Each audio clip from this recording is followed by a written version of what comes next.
Of a best of 9. Get your bets in while you can before this PvP is already done, because well, it can be kind of fast. Let's make sure we also got the right. We want to make sure Indy's observing. There we go, guys. You do not want us observing. It'd be terrible. Absolutely not. Best of 9. Bottom right. Game number 1. It is going to be the blue Protoss for Basilisk Trigger. And spawning in the top left, his opponent, the red Protoss, hailing from San Diego, California. It is Astrea. So they already played a best of 3 in the round robin. Astrea was able to take that 2-1. So, I mean, I expect this to be like no 5-0 here today, especially just with the likelihood of PvP getting a couple of good builds in your favor. Yeah, it'd be wild. And look at the spice that we have coming in here. For game number 1, Trigger is going for a Nexus first, and Astrea is playing with no wall in and no scout. That is funny. Both these things are off the beaten path in they PvP. Are. Yes. And I think the no scout in some ways is going to be very advantageous here for Trigger, but for Astrea as well, he's going to have a lot of money. If he decides to go for, say, a Cybernetics Core scout, as long as he is already planning on doing something very aggressive, I think that there's going to be a lot of options here for Astrea, but Trigger, as it is right now, there is still no scout coming in from his opponent. He might be able to get away with this. Yeah, that's the trick. That's the disappointing thing right now is that Astrea, if he scouts, this is still a question mark actually. Like the only option it feels like at this point is to all in, which you could still probably pivot to and be okay. But if that was actually his general, if his game plan didn't revolve around going to this one base, he is going to have to pivot. The good news is I feel like North America does something to you as far as player styles and how comfortable you are with really crazy games. And these guys have had a lot of crazy games. They've been forced to pivot in a lot of games. And of course, it is PvP, so they have to acknowledge the possibility of needing that as well. So TLDR, I feel like Astrea will just be like, oh, that's what you did? All right, like, let me just go ahead and react to this. And the Nexus is going to finish as he scouts. Yeah, usually with no scout, it's going to be something aggressive, especially with no wall-in, like Astrea. Otherwise, you want to have that in your back pocket for defense, the wall-in or the early scouting information. And so I wonder what the adjustment's going to be. He doesn't necessarily need to commit to an all-in, but no matter what, he needs to get damage done if he wants to close the distance. And that might be as simple as just going for a Warp Prism with 2 or 4 Adepts and just trying to take down probes. It might be as simple as proxying something like a Stargate. We're still waiting to see what it's going to be, and it is in fact going to be that Robo. And I don't think this is a proxy Warp Prism Robo, ZG. This is feeling a lot more aggressive, especially with that 3rd gateway coming in. Yeah, this is going to be a lot to deal with for Trigger. But of course, with the way that things have worked out, and he of course got his own scout with the probe, right? He knows that his opponent didn't, like for instance, coincidentally do the same thing in Nexus first. That would have been crazy. That he is going to have to do something to find a lot of damage, and most likely going to be a 1-base build. Catches the Adepts, and of course has to worry about the Shade. He will block that out.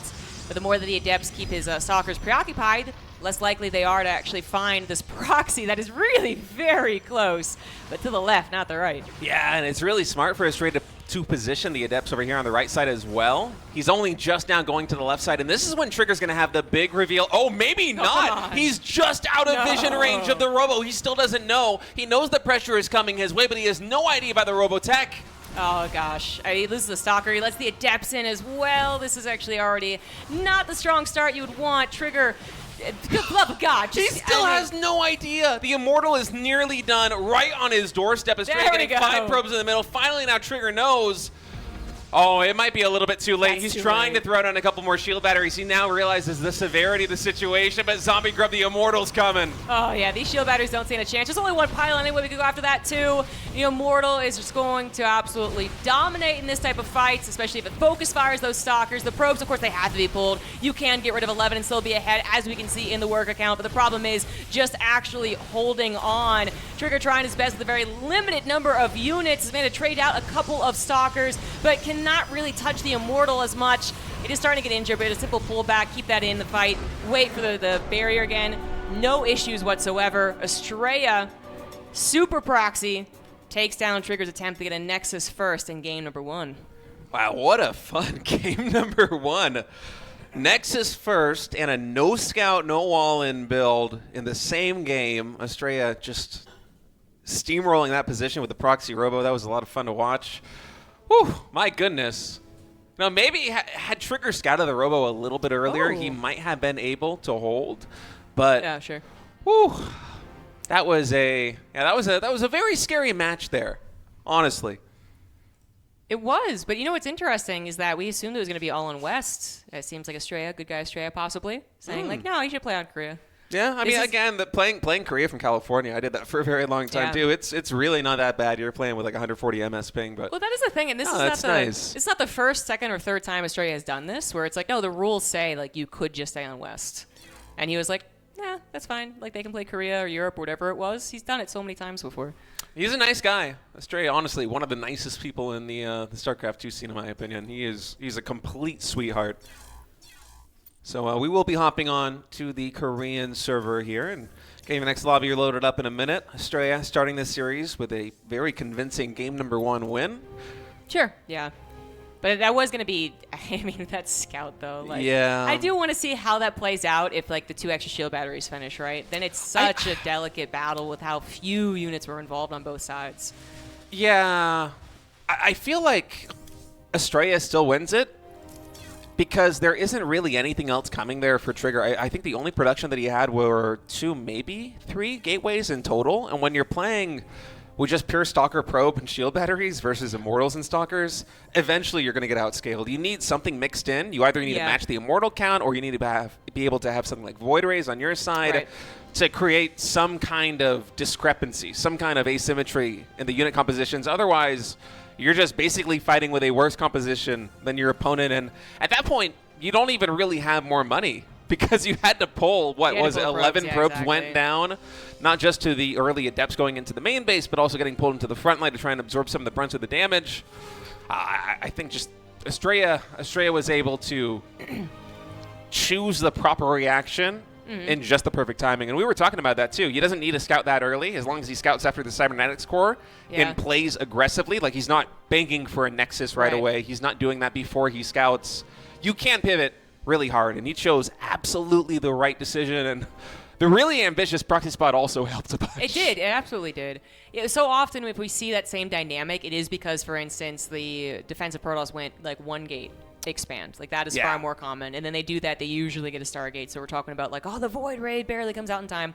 Whatever it is, right? But I am curious if, like, you know, if extra gateways, again, not as much production right off the bat, but shield batteries plus Probe Pool. And Probe Pool is all really effective in those early game scenarios. Yeah, it takes 4 hits for a Stalker to kill probes. Like, they absorb a lot of damage. It's why SCV pulls are so good versus Protoss. I mean, they've got a little bit more HP, but it's kind of the same idea. That too. But I would have loved to have seen the micro battle at that point.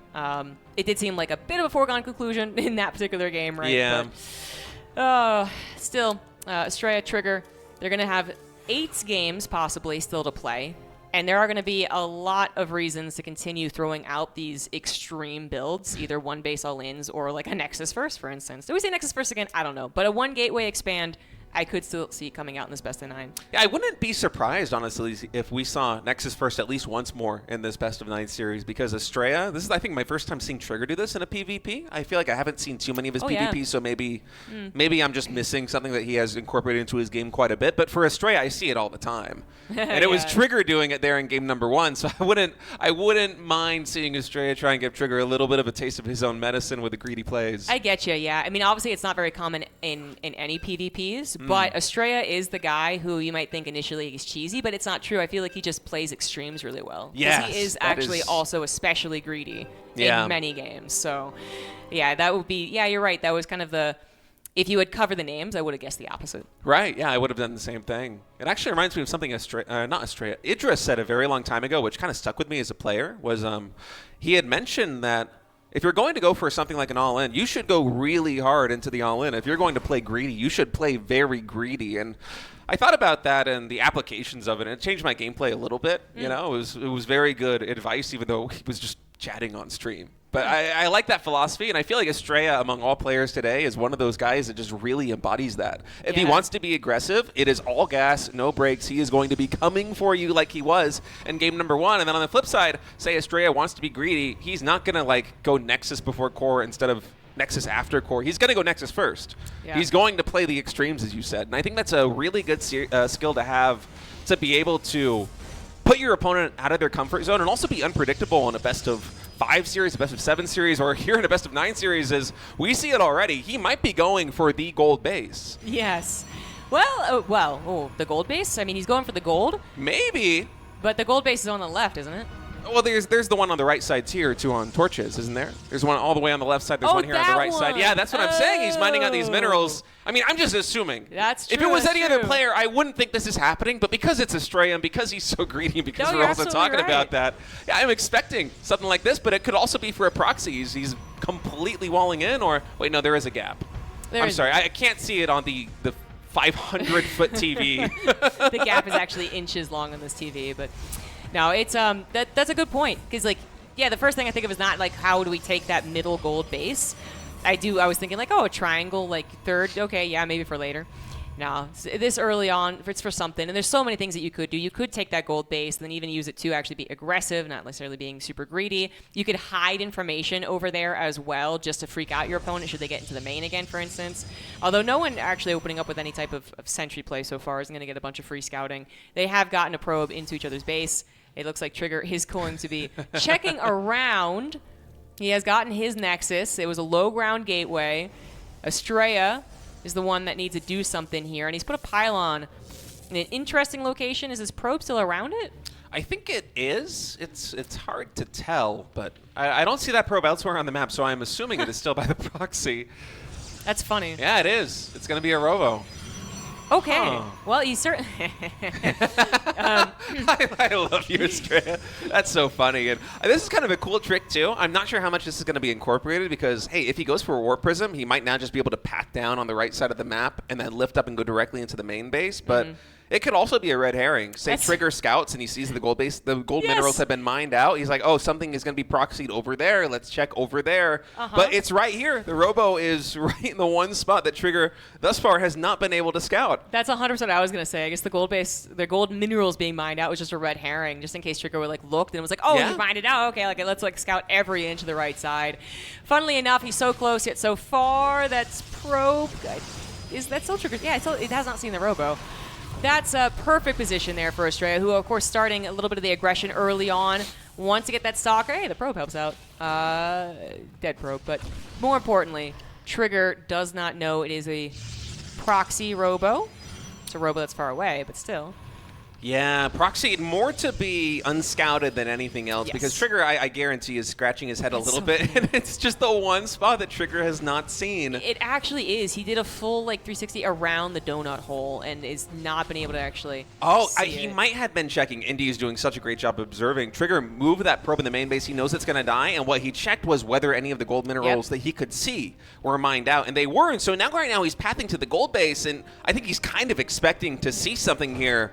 And there isn't anything here. And so he's seen the main base is empty. He's seen the natural expansion has no nexus. And now he's seen there's no base here on the right side. So he knows it's going to be some aggression. He doesn't know what it is. Yeah, now it's appeared. I mean, his Oracle could get a lot of damage. He's got the high ground going for him. He's got 2 shield batteries. He didn't know exactly what it was, but he knew it was going to be aggressive. So far, the defense looking great. With the Oracle attacking that many probes, forget about it.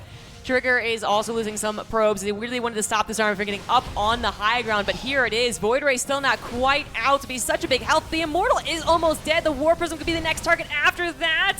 Shield Battery Recharge going to help out the Void Ray. Really wants to get the War Prism. Not going to find it, but with his prismatic alignment, great against the Stalkers, pushes this away. Trigger is able to hold while killing 10 of his opponent's probes. Look at the units lost, actually. That was 1 Stalker and 1 Oracle total loss for Trigger.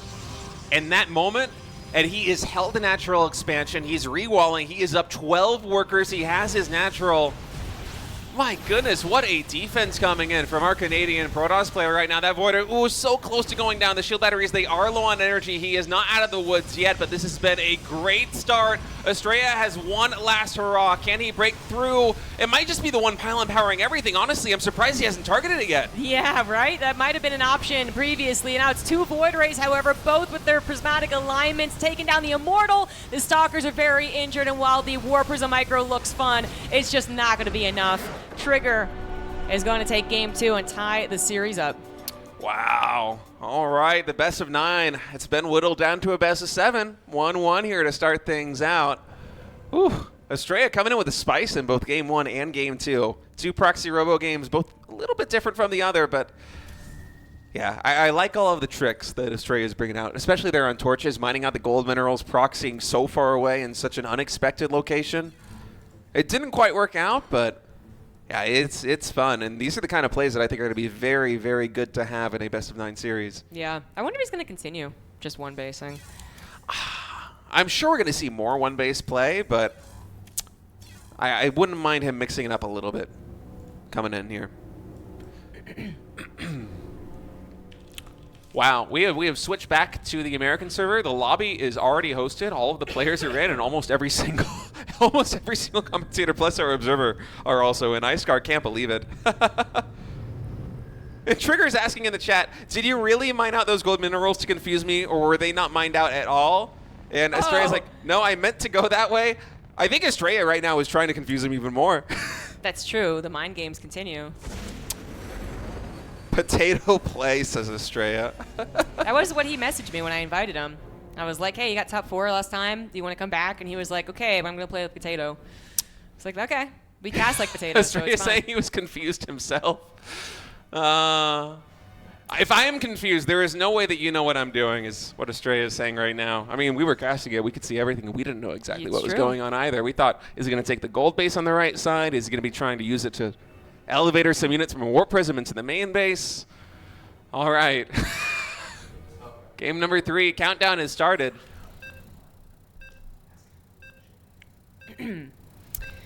Also trying to do the production. I'm very multi-talented.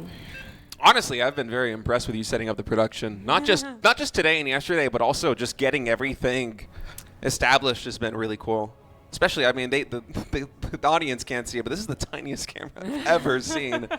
I brought my cat cam. It's usually what it is. Oh, it's the cat cam. This thing Yeah. is like the size of what are those little memory cards that you put into like cameras? It's like that Oh, big. yeah, micro It's- SD. Yeah, micro SD. Yeah, It's like yeah. a micro SD size It's camera. It super is small. insane. It's the Insta360. It's actually quite good. Like people use it as their main camera. It has like some cool features where you can use like gestures, right, to like get it to do stuff. Top left, it's Astrea. Bottom right, it's Trigger. Nailed it. Anyway, Well done. but that's just for when we need to move the camera. We got a fancy, heavy camera. It's providing the flawless image of us that we were able to see Chicken Man covered in pie. He just came out of the shower, by the way. Yes. The hair is still soaked. Yeah, he's looking good though.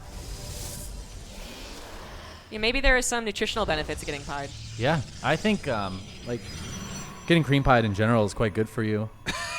Yeah. I'm a very health conscious person, so I try to do all sorts of things. Oh yeah, improve my good on health. you. Good on you. I think cherry pie straight to the face, very good. It's been my experience so far. I would love to play the song, but I don't want to get the MCN. So, All right, well, coming in, Trigger doing a little bit of scouting there in the natural expansion. Going to be a 2-gate opening on both sides. Astrea, interestingly, reminiscent to game number 1, he is going for the same approach of no wall in. I'm assuming this will also be a cybernetics core scout, and you can see that he's situated the buildings in a way that once he builds the core to the right of the assimilator, he will have formed some kind of wall versus depth that might get into the main base. This is a really old school approach, like early Legacy of the Void approach to walling in PvP. This was all the rage for like a couple years before wall-ins on the high ground at the ramp became standard. And if you want to play aggressively, it is a great way to do it because this is the greedy way. I mean, people don't think about it, but moving the probe down, what, 3 times, 4 times to build the 2 gateways, the pylon, and the core at the natural ramp, it costs money. That is time the probe is not mining. yeah, and there is definitely an aspect of a bit of a bait, like, yeah, please adept me, and then the adepts, they don't really reach the probe line, and you're still able to basically not lose a bunch of probes, right? But then kill their adepts in turn and be like, I kind of wasted that one.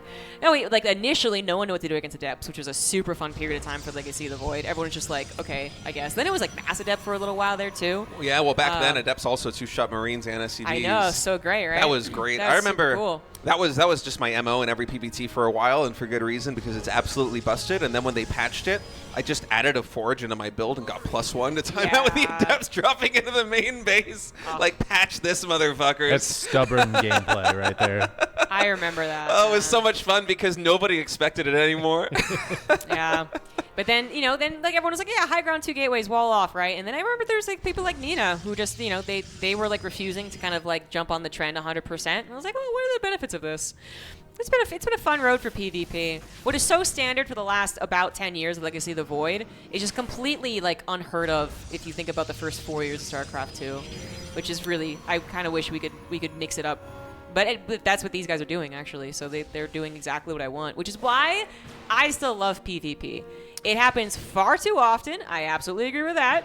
But I like that it has 1 base. It's got 2 base, 3 base potential. The macro end game is pretty fun.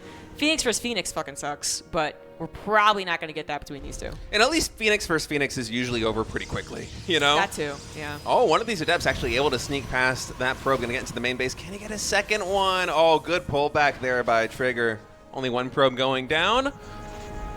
And Astrea just going to be hiding 1 more here in the natural expansion. Just waiting. Biding her time, that Adept. Chicken Man shaking his head. He does not approve. No. It's dirty gameplay. Yeah. Disgusting, truly. No, great timing here from Astrea, though, waiting for those probes to come down. I love it because he's also pulling attention here into the natural expansion as the Oracle flies into the main base. We do have 2 Stalkers and a Sentry well positioned, though, so very nicely blocked. And oh, look at that. Cute move. Hallucinating the Phoenix just to follow the Oracle and also check and see if one is proxied, I guess. That's fair enough. I mean, it has the possibility of seeing that it was 2. Just a little off to the left, though. But yeah, that first Oracle, probably not anticipating that many units. Second Oracle also taking a lot of hull damage. As long as they're alive, I suppose, but it just makes it less likely that they'll continue to live. And now we don't have to recall. Yeah, there's still enough health on them, but it's more hull health, less good Oracles as the game goes on. There's a little bit of an angle for him to come in right now and get 1 or 2 probes. Really nice from Astrea to just keep that focus. He could have just sent him to the corner and left him, but gets a couple extra probes, which he really needed. That helps even up the worker count right now. Yeah, when you go Stargate before Nexus and your opponent goes Nexus before teching, you kind of need to get a couple of probe kills in there to feel good about your position. And the Oracle's, after this point, I mean, he's probably going to recall the one down there in the corner eventually because you want to use the energy that accumulates for stasis wards either on the offense, trying to catch your opponent as they move to defend a position, or on the defense as you take a more greedy third base, as it seems like Astrea is going to be doing just a touch faster than Trigger. Wow, real dedication to scouting here from Astrea, catching all of the lanes, basically, of the map for either scouting or maybe something that could be proxied. Things that could be still happening that's aggressive, even though we see both of them take third Nexus, is that you can prioritize gateways before that third Nexus, although now literally both of them are getting it. You could be trying to proxy or hide something else, I suppose. But Astrea was really intent on it. Maybe he also was looking to deny the hallucination scout. Maybe he did, but again, both players taking third base, both players taking a forge. Triggers, though, much faster. He is 100% going to have an upgrade lead for an extended period of time. Yeah, and I really like the build that Astrea had. He actually went for the Stargate before Nexus, as we said, and then the Twilight Council, whereas Trigger just went expand Twilight, and Astrea still got Blink done faster than his opponent. You know, he really threw a lot of Chrono Boost into that, and he's maintaining the same probe count. And it feels like it does happen so often that, like, I feel like I'm not going to be expert who's saying this definitively, but that Stargate opener can be so worth it because it does feel like the Oracles typically get the probe damage needed, and that you still have your blink at a totally fine time, which would have been the other issue. So no, it's a great opening. I've been loving it. Well, I don't think we're going to find a lot of open opportunities to swing the game one way or another right now. Hopefully Astrea is clicking on his opponent's units and seeing just how far ahead that upgrade is. So make sure he doesn't, either worries about a timing or doesn't accidentally do like an anti-timing for him. He's going for the 4th Nexus, and I mean, this is what was happening actually in their best of 3, where Astrea was going a little more into that kind of mass gateway, more economy style, and then Trigger was going for a little more conservative, going up to disruptors. Probes. Is this Nightmare playing right now? We got hallucinated probe scout coming in. I love it, except usually you're supposed to spread them. Yeah. They're not really getting It's a scouting squadron. Okay, all right. It's the buddy system. Buddy system. I didn't know the buddy hallucinations system. could hold Zelnaga towers. I'm Yeah, not sure I've yeah, seen that happen before. Yeah. That's a good point. Yeah, it's a nice tactic. Oh! What? Oh, he sees it, but somehow still gets... He was a little too close. I mean, it's fine. But we do have Astrea going into charge and 7 more gateways right now. Trigger heading towards Immortals and staying more focused on that range damage. Right. Trigger's playing a very gas-intensive style, which it seems like he has been leaning on it quite a bit more compared to his opponents. Thus far, he's going into Robobe tech on, 5 Assimilators in total, whereas Astrea much more prioritizing the mineral income with the faster 4th base, with the delayed 4th gas coming in.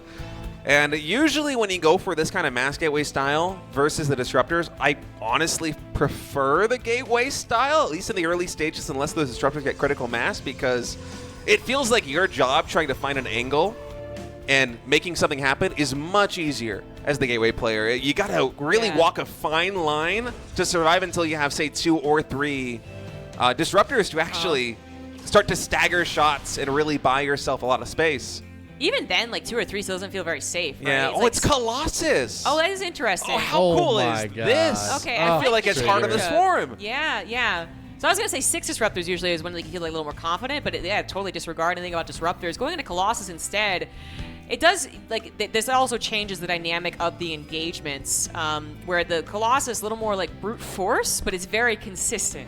Trigger is basically doing the anti-charge zealot strat because he's also going for the Templar Archive. So he's going to have Colossi, which do the bonus damage versus light, the splash damage. Then he's also going to have Archons added into the mix. There are a lot of Stalkers here for Astrea, which are surprisingly good versus Colossus-based compositions, as I remember from the Wings of Liberty days.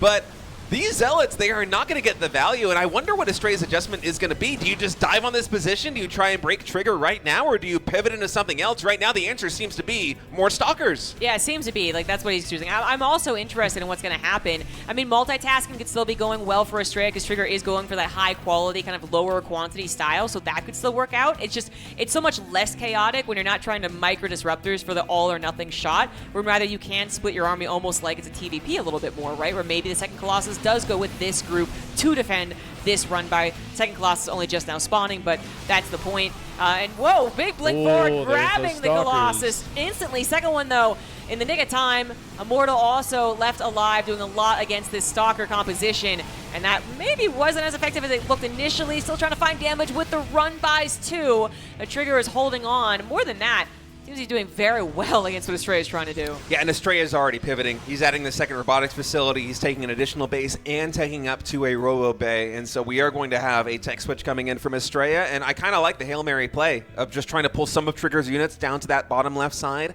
to defend the third base. And then you absolutely just jump on the position with a Colossus. You saw how quickly those Stalkers were able to basically one-shot it out of the fight, but Trigger, with the positioning, with the reinforcements coming in, and especially that one Immortal carrying the freight, is able to anchor this position, and I still like where Astrea is at, but, well, these are expensive trades. Yeah, he's doing like, economic damage while taking that fifth base faster. Yeah, but I worry that Trigger is... Well, okay, I really like Astrea going to Disruptors. I did wonder if that was going to be the response when he saw Colossus. Again, like maybe a little more of that just... You're going to clump up your units and try and get that ultimate battle, and Disruptors are great at disrupting that. Great at disrupting that. We're not quite there yet. I mean, the funny thing is, this could kind of swing back and forth as far as who decides to take advantage of a more multitasking composition. I don't know if Trigger has realized that Astrea has gone into Disruptors, though. I don't think we've had a lot of scouting from him as he's been defending his third and fourth base. Yeah, but one of the issues here for Astrea, which has me a little bit concerned for his odds, is... Usually, if you're going to play this kind of Colossus style, the way that Trigger is, you're playing almost a Stalker Colossus ball. And obviously, although the Colossi, they aren't going to be good against the Disruptor composition, pure Stalker can be very good versus Disruptors because you're able to blink and dodge everything unless there is just a tremendous number of Disruptors. And actually, Astrea, he's not winning. He is already maxed, and so he's going to be pouncing on this third base. First Disruptor shot coming in. We only have 2 Disruptors here on the front line. It is going to shoo away the army here of Trigger. Oh, big blink 4 there by Trigger. Disruptor in the back, able to get one more shot off, but the connection's just not quite there. It is kind of funny because now also Astrea is realizing those Zealots are really quite difficult to control. They don't really want to run face first like this because 2 Colossus and a couple of Archons are beaming them down, but they got to do something, and they also have to run away from the Disruptor shot every time he gets close to actually getting it. And the Disruptor count isn't at high, so we were talking about that issue for Trigger earlier on. Well, now we get to talk about it for real. The Disruptor count isn't that high. That is all that really... It's literally one Disruptor. A couple more are about to pop out. But other than that, Astrea, just with the Stalkers, is he really going to be able to match up against what Trigger has? All of his army on the front lines at this point. Blink back does reveal the Colossus a little, but not enough to get the kills. And Astrea, he's now pinned back. The Disruptors either get fantastic shots or they don't. So far, they're not. And it feels like Trigger can just stand here and whittle away at the Stalkers. Yeah, big blink 4 there by Trigger on the right side. The Concave for Astrea is really doing a lot for him, though. Another Disruptor comes in, a big connection. 3 or 4 Stalkers go down there for Trigger. And where it looked like Trigger a moment ago was building up so much momentum, Astrea there with the concave, with that last disruptor shot, evening the score there on the supplies. One more big warp in is going to escalate him far beyond where Trigger is at. 178 to now 162 is his economic weight is really starting to come through. Yeah, I do really feel like that economy Astrea has had, he's had such an advantage this entire game that even though he's traded a little bit worse, it's still ending up working out really well for him, and he's able to resupply so quickly. It really, 94 probes also. Like, Yeah. that's I don't know. I think it's good as long as Astrea is able to constantly battle with Trigger. If they both Yes. max out, it is a problem. I didn't realize you were going with that way, but I was also going to say that he has minerals to actually mine that much, and he is expanding rather well, but we are getting into 14 minutes. How are those main base, natural, third bases looking? We'll check in a second because, of course, the fight could be happening at any moment. This time around, a lot more disruptors. And when you actually have enough disruptors and you can throw one after another, Trigger can't pull the trigger. Oh my god, he actually doesn't pull away from that disruptor. Zealot's on the backside as well. Astrea going for one heck of an engagement. Oh my god, Trigger, another flank. Another flank disrupting everything. The Warp Prism gets targeted as well. And that is going to leave the Colossus woefully under-defended. At least Trigger trying to take down as many disruptors as possible before his own army gets destroyed, and it does get destroyed. He's got run by, he's killing 26 probes, potentially killing Nexus. The supplies remaining surprisingly even. Wow, that is not what I expected after all that. Yeah, just off screen, Astrea was able to, or Trigger was able to get so much damage done at these ulterior bases, but the real issue right now is the army knocking at the front door. All these disruptors, all these stalkers, the reinforcements just aren't there right now for Trigger. He's down so much of the army supply. He's trying to stay alive. He's trying to warp in enough stalkers they can bounce on these disruptors and basically defuse them before their shots pop, but there's a lot of support here for Astrea. More reinforcements now coming in. The probes have been pulled. Oh, it's looking grim right now for Trigger. Yeah, it's a little too far gone. Lost the one reinforcing Colossus. I thought I was going to lose the second one. Does eventually lose it. And that's just, yeah, it's too much. Astrea was able to reinforce very quickly. Trigger just took too bad of a fight. Amazing setup for Astrea. And he is going to be winning game 3. What an awesome turnaround from the early game. Trigger had that immaculate defense going into the very cool Stalker Colossus composition. And Astrea just with so much economic power, he's going to blink forward, completely surround Trigger's army, and with that, take game number 3. That was an awesome PvP. That was really good. That is not the kind of PvP I feel like we see very often, but that's why I was so excited to see Astrea versus Trigger. Like, that's what they can bring to it. Going into Colossi and Archons, and then just Astrea being like, well, no, gateway units are pretty good. Mix in a couple disruptors. Stalker Zealot. It works out for him. I feel like there's so many things about the game that I wanted to talk about, but now they've escaped my brain. But I mean, the compositions for the beginning were cool. You have the asymmetry of the really low gas, rapid expanding style of Astrea going up against the super high tech Colossus Archon composition of Trigger, which anytime you get that kind of difference, it's like mech versus bio in a TBT, but more interesting because mech is just better. I was kind of like going around that path, right? Because you already mentioned like how the Colossus, it's like a Stalker Colossus ball. You think about a lot of other matchups where that's the composition and kind of abusing its weaknesses, but its strength is that like if it does get a death ball, death push, and you're on the ropes, unable to outmaneuver it or buy more time against it, it's supposed to be better. It's kind of like the mech push like has arrived. Yeah. And so I was really scared. The first time that Astrea was on the ropes when he had very few disruptors, that was super, super close. The second time, I think even with a high disruptor count, without all of those surrounds, like it's still very questionable, I think. And then, the fact that he had 20 extra workers. It was again like, oh, the death push is here and it's got a higher army count. So can you actually hold against it? And, well, you can, apparently, if you have disruptors, plus surrounds, plus a second surround, plus a good concave. Yeah, it's a pretty interesting approach, too, going up to, 95, 96 workers or whatever it was, because you see Astrea itching to take these fights, which we can see the armies on screen. They look like he shouldn't be taking them. But as long as he is able to trade, not even cost efficiently, as long as he's able to trade well enough that he can replace his army better than his opponent can, well, then suddenly it's good for him. You don't have to win every single fight in that situation, like the push at the third base. You just try and snipe a couple key units. You try and put your opponent on the back foot, and you hope that the units that you lose, you're replacing with a composition that's going to be better formulated against what your opponents have. And that's what we saw there. He was able to remax after a couple of fights on a really healthy disruptor count. carry that through, and yeah, that was an awesome game. I loved it. You know, one other thing that we don't really talk about, which makes those surrounds easy, is if you play that rapid expand style, you have nexuses everywhere. You have quick warp-in points everywhere. True. So you can actually warp in rounds of zealots like we saw that will come in from the flank side and get the full surround. Yeah, no, taking that map and feeling like out where you can position your units and where their options are also limited as to where like they want to attack. Yeah, it's that I feel like was the full display of PvP, which is always fun. Because we say that and we're like, oh, they went one base and they also expanded. That's the full gamut. Now, that was also Colossus, which hardly ever make an appearance, but they can. Every once in a while, we got to see that. Late game Disruptor, late game Mass Gateway. Hope we see more of it. And we're getting into game 4 on Tokamak. Top right down again now. He is Trigger. And in the bottom left, leading this best of 9, 2-1 with only... How many more games is that? Is that 3 more games to win? It is Astrea. I don't cast best of 9s very often, ZG. I think this might actually be my first ever best of 9 cast. Wow. Well, I hold us to the highest esteem as commentators, and I believe we are also capable of casting best of 9 grand finals. No, I'm happy to do it. Yeah, give me more StarCraft. Absolutely, especially for a matchup like PvP. The games, besides match number 3, have been pretty quick. I'm game. Especially since we have 9 maps in the pool now. Yeah, that's makes the sense best to me. part. That is the best part, honestly. Different maps every time. I could have just forced them to play on some stupid map, though. They Still seem could. okay with it. They'd probably be game. That's true, actually. Yeah, we still Astrea could. would absolutely be game.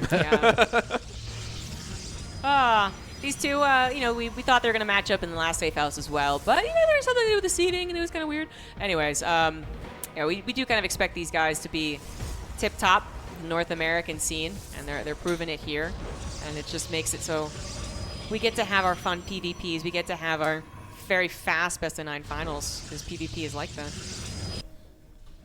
Astrea once again coming in with no wall-in in the main base. This is so interesting to see, not as a one-off, but as his standard approach. If he's playing this kind of style, to not wall in on the high ground ramp. I mean, it is so unusual in the modern era of PvP. I guess if you are assuming that either A, your opponent won't open up with adepts, or B, that it won't be that problematic if they do, then saving that money you were talking about earlier is really just like a quote-unquote no-brainer. Yeah, I was much like Nina back in the day when people were starting to do the wall-ins, as we see Trigger doing right now, where I just preferred building the gateways in the base the same way that Astrea is doing, but adepts just proved to be such of an issue that I eventually bit the bullet and started playing the same way that Trigger is. But now watching this, I contributed to the Matcherino to get that replay pack. I'm gonna be studying Astrea's builds, man. I wanna try this in my own games. You just have to also have Astrea's control. I can get like 75% of the way there. That's I think pretty good, That's close actually. enough. Close. That might get it. I am a fair bit older now. Also, big shout out to anyone who is looking at the rewards for Matcherino. So everyone who's donated, again, much appreciated. But you can also get a replay pack for a little $5. Yeah, it's a nice $5 low. donut. It's a good value, honestly. You I'm get a the sucker for qualifiers. replays. Any Patreon with replays is, as Chicken Man knows, I am just, I'm getting in there. The qualifiers also had some banger games. Oh, are those also going to be in the replay They will packs? be. Oh, yeah. Yeah. That's a cherry on top. Indeed. A little Phoenix opener coming out from Astrea. What's up with that? Yeah, this is cool. You think that real Phoenix is judging the fake Phoenix? Yes. Like looking at him just like, nah, Huh. you're just a poser. Maybe it's like looking at Uncanny Valley for Phoenix. Oh, Just because it's very uncomfortable. It's like watching the Polar Express. It might also just be like a cat looking in the mirror and just immediately start hissing because it was dishing out the damage That's true. the moment they made eye contact. It was pissed. That's actually perfect. It immediately attacks just like a cat. But the Phoenix opener on one base start things off. That I feel like I haven't seen this very often. The depths, we're not even really planning, I feel like, on engaging. Unfortunately, one does go down. It's cool to see. It's cool to see the Phoenix utilized like this. I'm not sure. I would love to interview Astrea and ask him why he went Phoenix in this game, because I feel like we basically only ever see it in PvP utilized as a counter to your opponent going Stargate. But this one almost seemed like Astrea might not even have been anticipating Trigger going for a Stargate. He just kind of wanted to make a couple Phoenix, which it's off the beaten path, and he might get punished for it too. Trigger, he is not messing around. That shield battery only about 80% done. Luckily, the Phoenixes are coming back, and Trigger, he's not going to test the waters. Yeah, at this stage of a game, having 2 of your stalkers lifted up is kind of a huge portion of your army, so you got to be really careful when those phoenixes are around.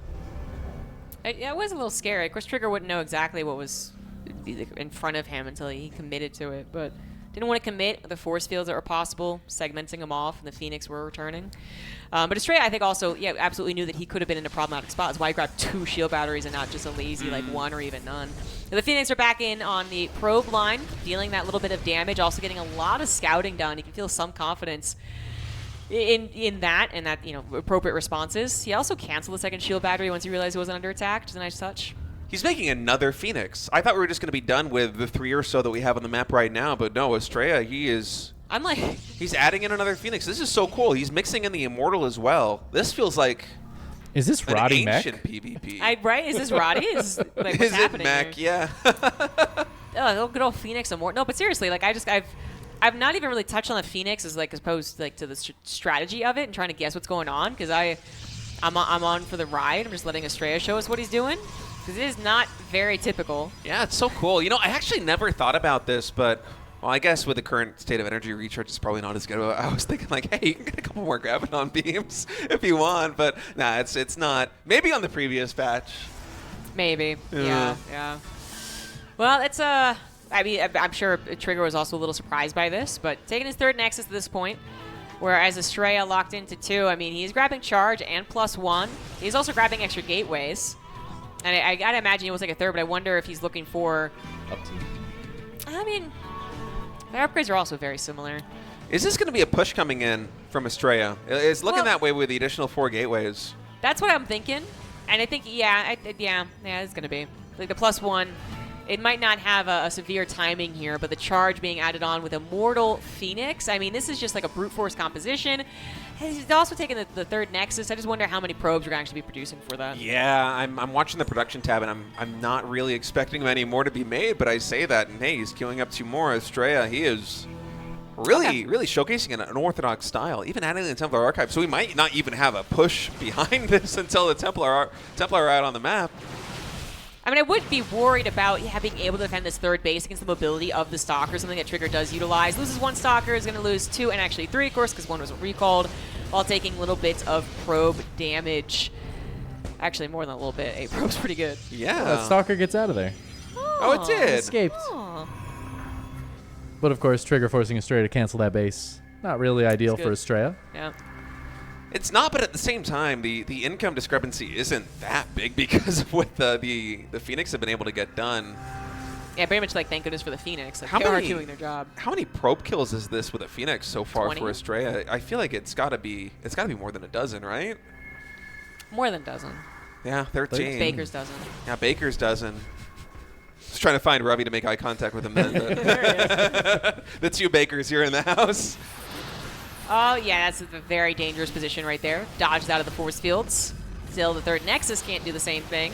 It's going to get another cancel. Yeah, I mean, that's pretty at this little. point, I almost feel like Astrea's hand is getting forced, even with the probe damage that he's gotten in. And he's Oh, lifting no, up a he's lot of going these with the Stalkers. He's committing, but there's no real support on the ground for them. The Phoenix are just kind of getting focused down. He did force Trigger to stay here a little bit longer, but the Stalkers can blink, so it's just the Zealots and the Sentries going down.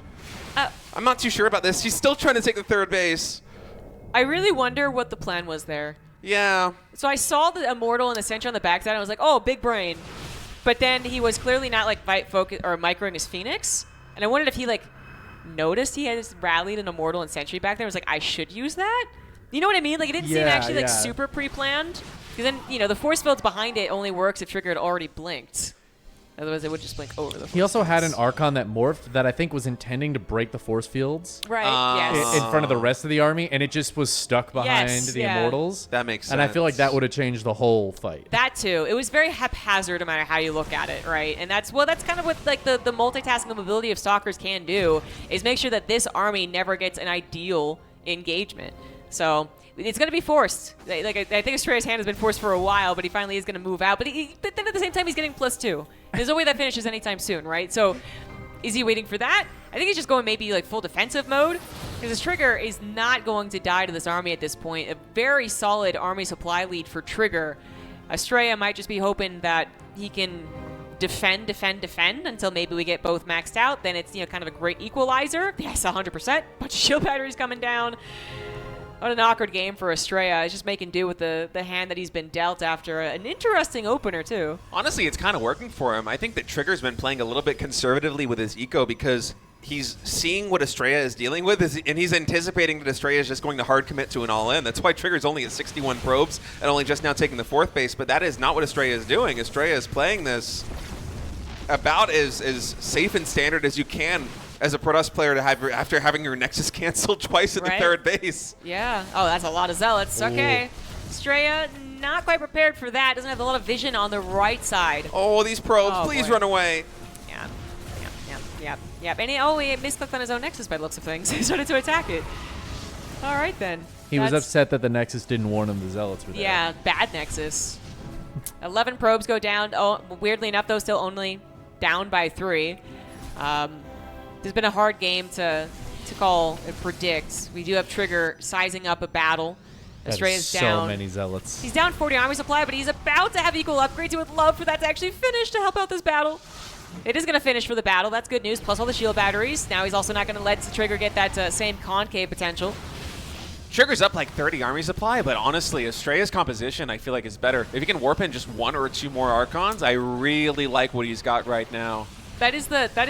I mean, if we talk about with disruptors, but taken out of the equation, it's still kind of the same idea, which is like this very quality army. Yeah, against the quantity, the mass zealot. Yes, this really is mech versus bio. It really is. All right, Trigger posturing. He's going to be coming in on 2 sides, but Astrea is very well positioned. Okay, these Zealots are going to force Astrea's hand. They're going right into the natural expansion, and they might be setting up for a sandwich later. Trigger blinking all the way onto the left side. The Zealots not really finding a good angle. Archon's getting big shots in. Natural expansion now completely void of income, but the army here standing for Astrea is so powerful, ZG. I mean, I like that Astrea made a choice. There's a decent chance that he would have wavered and been like, I gotta deal with the Zealots, I gotta deal with the army. Just take on the army while there's so many Zealots attacking your economy and force this weird-ass base trade. Your army is good. Trigger needs time to reinforce. He needs time to get better positioning. Force the issue, and that's what Astrea is doing. Some Zealots on the backside trying to help out against the Immortals, which they are, but a War Prism for Astrea is still available, getting his own Zealots involved on the action. So many Archons, so many Immortals. Trigger once again. No, the Zealots this time, they do attack. They are helping out. The supplies are awfully close. War Prism Micro could be important here. The War Prism is sniped, however, and it looks like Trigger really does just have too much. Astrea forced to tap out, and we got ourselves a tied series yet again. Wow, that was a fun game. I really thought Astrea might have that there for a moment. His army was just so quality, but I think going into Lion's Den there is a very tall order because Trigger, his economy, he wasn't particularly greedy. He played on a relatively low probe count. He really just had enough to saturate, I think, the 3 gas geysers that he had, and then he was all about the minerals on 3 bases, then 4 bases, so it was like low 60 number of probes at most, but at the very end, I mean, in a situation like that one, if you're able to fight with those shields batteries and still have the warpins come in to get the semblance of a surround, it's going to be really good for you. Yeah. That was Game 4, guys. We'll have a Game 5 up very soon, but first we're going to take a little bit of a break. Once again, shout out our lovely sponsor, Ladder Legends. And when we come back, it'll be the continuation of this Best of 9. StarCraft is a freaking hard game. When you look at where you are and then where the very best are, improving can start to feel like an impossible task. But it doesn't have to be this hard. Enter Ladder Legends. Ladder Legends is a dedicated academy aimed at helping you understand, enjoy, and improve at StarCraft. More than that though, Ladder Legends is a community where StarCraft gamers can get together, make new friends, and dive deeper into the game with them. With incredible coaches and talent like Christianer, Mixu, Gamer Richie, and Tempo, you know something special is happening here. The folks over at Ladder Legends have big plans too, and aim to expand their services into other games. Potential titles include Apex Legends, Valorant, Heroes of the Storm, League of Legends, and more. Join their Discord to let them know what you want to see out of them. And if you only care about StarCraft, join their lively and active Discord anyway by clicking the link in the video description or by scanning the QR code on screen. If you care about StarCraft and want to see new brands succeed in this space, check out Ladder Legends and consider supporting them.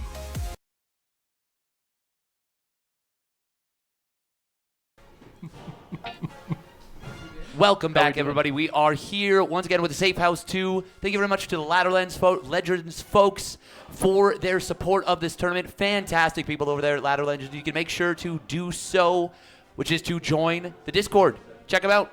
Sponsor the tournament. We really appreciate it very much. I am joined once again by Chicken Man. Chicken Man, how are you doing? Hey, I'm doing fantastic today. It's really been great being here for the Safe House. And really, thank you to Ladder Legends once again for just this lovely sponsorship and the lovely community involved in that. And you can't say enough about Ladder Legends and the community of StarCraft 2, the community of Ladder Legends, and the global community at large. We do have a lot of great people out there, great people here, 6 of us doing our best to bring you the StarCraft 2 action. Safe House 2. Can we get up to a Safe House 3 tonight? I think we can do it. We are going to be having a segment right now that you might have picked up on. It's not Steadfast does crack cocaine. It is, in fact, Golfcaster, Hypecaster. I, myself, am clearly the Golfcaster. We got Chicken Man bringing the hype. Just kidding. That's a reverso, which you can do. How can they do that, Chicken Man? I believe if you donate to the Matcherino, you could make a suggestion that we would switch in our golf versus hype casting. And then one of us would have to continue being quiet and become quite loud and excited, while the loud and excited one of us would then have to become very quiet. That is the correct answer, Chicken Man. A brilliant man, a brilliant mind, brilliant hair, and a brilliant accepting of his fate when he was pied. We are going to be having the 5th match of the game, of the tournament, of the grand finals. This best of 9. Best of 9, a great number. You divide it by 3. You got 3. So we're finished our first best of 3. We have 1 more map after that. It's 2-2 right now. 5 more maps is at max. 3 more at min. Somewhere in the middle is possible too. Those are numbers. And with that, we are going to be getting into the game very shortly on Maganatha. We're on a Western server. What do you think about the West? Do you think it's fallen? I think the West is one of the best servers we have in, on Battle.net, and I think it's very fair that they're playing on the West server in this particular game because, of course, Trigger is located in Korea, whereas Astrea, I do believe, is on the West Coast. So we have been going back and forth to make sure we have the most fair possible game that we possibly can. Phenomenal breakdown there from Chicken Man. I really appreciate it very much. That was fantastic stuff. We are going to be seeing just a stand-up guy in the form of Astrea Max Angel. He is the one, the only Maximus not named Max Pax. And as a result, he is just a fantastic human being. He is more than willing to say, you know what, I'm not going to take the competitive advantage. That's a little bit unfair maybe. You could make an argument, and it's a pretty valid one. Instead, he says, no, Yoon is a good friend of mine. Trigger, he's another Protoss, another man. He may have dethroned me for the crown of NA, but that doesn't matter. I don't care about that. We are about fairness here. And as we get into the game, it is Maganatha. We're switching scenes in just a moment. I'm buying myself time. We're just going as fast as we can. SC2 scene. Take it away, Chicken Man. Oh, this is just so lovely. What a beautiful setup here we have on Maganatha. I haven't seen anything like this in years. In the lower right-hand corner, we, of course, have Max, Astrea, Angel. And you know what? Why don't you let me know who's up here in the upper left? I couldn't wait to do that myself. Spawning up at the top left from Basilisk. He just won an epic series versus Cham. Won it 4-3 with an excellent late game, an excellent tournament. In the red from Canada, he is Trigger. You're going to have to be careful. You're going to clip through the mic with all that excitement you have right now. I'm looking to clip right through to the upside down. I've heard Stranger Things, an excellent show. Myself, I haven't watched since season 2. I found that it was a little bit dry, a little bit boring, but my nephews and nieces and nephew were very insistent that I continue watching it, and I'm going to give it another try. I've just heard great things about that television show. I believe they're in their 5th season at this point, which is just incredible. All those small children are now grown adults. And I think that's a beautiful thing to see happen on the television.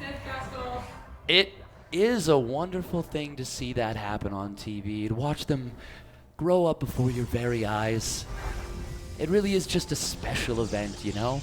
Yeah, almost as special as we have this PvP here between Trigger and Astrea. Obviously, two of the top NA Protosses we've ever seen. This is America versus Canada, and Trigger, again, is in Korea, but representing the Canadians, and that's a proxy pylon. Oh my god, I haven't seen this since at least 2016.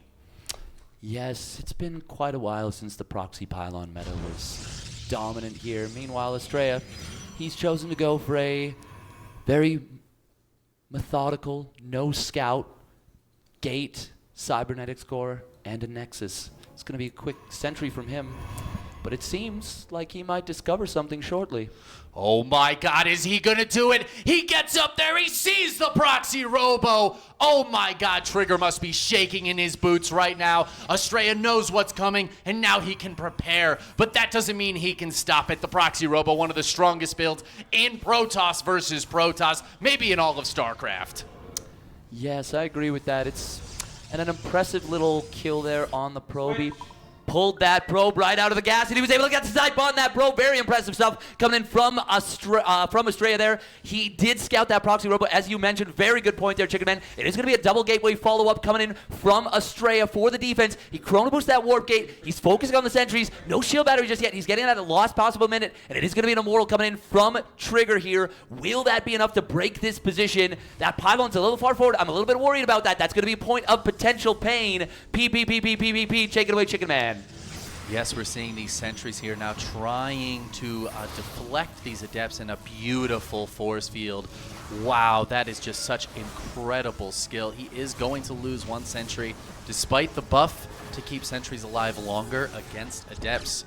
But he pushes the adept away, and now he's just got to deal with the one pesky little immortal, throwing down 2 more shield batteries as the stalkers join as well. Oh, but that's a big kill on that first shield battery. Gonna force the cancel on the second, but the problems around coming in on top of the barrier is gonna be good here. Will there be enough DPS? We have the energy recharge on the sentry. That's gonna catch another immortal. Probes are going to fall, but they're starting to be healed up by the shield battery. Beautiful little play from Astrea. The micro there was exquisite before the War Prism came out. Now, can he push this all the way back? He's gonna elect to back away from this position. Oh my god, that was the sickest fucking play I've ever seen in my entire goddamn life. And now the Warp Prism is out though, and even without the Immortals, you can still do some crazy micro. That's a full wall in the main, so no cheeky adepts getting up there. This is sentry heavy. That energy overcharge comes off cooldown so much sooner. Is he gonna be able to kill some of these stalkers and push this away? He is starting to do so. We've got some more shield batteries finishing up. That's really helping Astrea in this fight. He is focused on pure gateway defense, and Trigger holds an army supply advantage. And he's got pseudo blink, nice force fields there. And with another immortal joining up, this is going to be challenging for Astrea. Yes, I absolutely agree. This is going to be a very big challenge for Astrea. Trigger just doing such a fantastic job with his micro here. You mentioned earlier his abilities to make things work even when he's been scouted, and I think we're seeing that just now. We are certainly seeing that. It's going to be down on top of the Prism. Getting it! Something prayer warp, and he does! He's going to be targeting it down that immortal. He gets the kill on that. Sentries are going to drop a good force field. Not enough to trap those stalkers, but enough to get a kill on one of them. More stalkers warping in at the proxy pylon. That's not ideal because it's a slow warping pylon. Immortal has to be warped in. This is problematic right now for Trigger. He is in a lot of trouble. A masterful clutch kill. Could not have come at a more perfect time. A perfect switch from Twitch chat. You got to give them the benefit of the doubt on that one. That was clearly forethought, aforementioned. Nice target fire, splitting up the Stalker DPS. Beautiful job right there from Astrea. Take it away, Chicken Man. Yes, absolutely. We're going to see Trigger now falling back to a brand new immortal, though. Astrea, he's not out of the woods just yet. Look at that army supply, 14-10, and another beautiful switch from Twitch chat. We really got to give them props on this. This game is pure excitement, except for the times when it's really not. Speaking of which, what do you got for me? Well, we've got things slowing down a little bit here as Trigger may not want to go for the attack until that second War Prism's out. It really is the crux of a build, a push like this. Until that comes through, he's just not going to be able to do a whole hell of a lot here. But good micro coming in from Astrea, whittling down the shields on some of those stalkers, taking advantage of the fact that he has quite a few shield batteries. I think that's very helpful for him. Yeah, I think he might just have too many shield batteries here. Trigger's micro has been so good, but is it going to be good enough? Some Stalkers setting up for maybe a flank here for Astrea, trying to stop the pylon from building anything more from that Robo, trying to get the Warp Prism, just barely doesn't get it, but he's pulling Trigger's army away, and more time is better for Astrea. He has the worker lead, he has the base lead, he has the static defense, and he gets the Warp Prism! Second Warp Prism down! And Trigger, he's on the ropes. Right now, there's just not much left that he can do. He's trying desperately to get another Warp Prism, but I don't think it's going to happen. No, it doesn't happen there. We get the kill on the 2 sentries warping, and they're slow warping. That means they have left HP on the way into the fight. That's a huge pick-off for Astrea. He is already winning this game in the long term, but can he survive short term? That is the big problem here. Another snipe coming in on top of that Stalker as it warps in. Another Warp Prism snipe. That's going to be the third Prism getting killed here.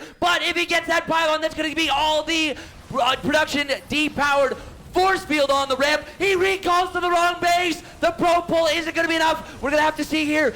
Adepts are being pulled away. Immortal goes down. The probes will be sent back to work. Trigger is running out of units. He's running out of options. Is this going to be the moment? Can we hold on long enough to see that GG tapped out? I'm running out of oxygen. I don't give a fuck. It's StarCraft, baby. We're here. It's Safe House 2. It's Game 5. Chicken Man running away, leading away. Does he have enough? Do I have enough? Do you have enough? Who are you? Who are any of us? What is this? What is life? What is love? Baby, don't hurt me.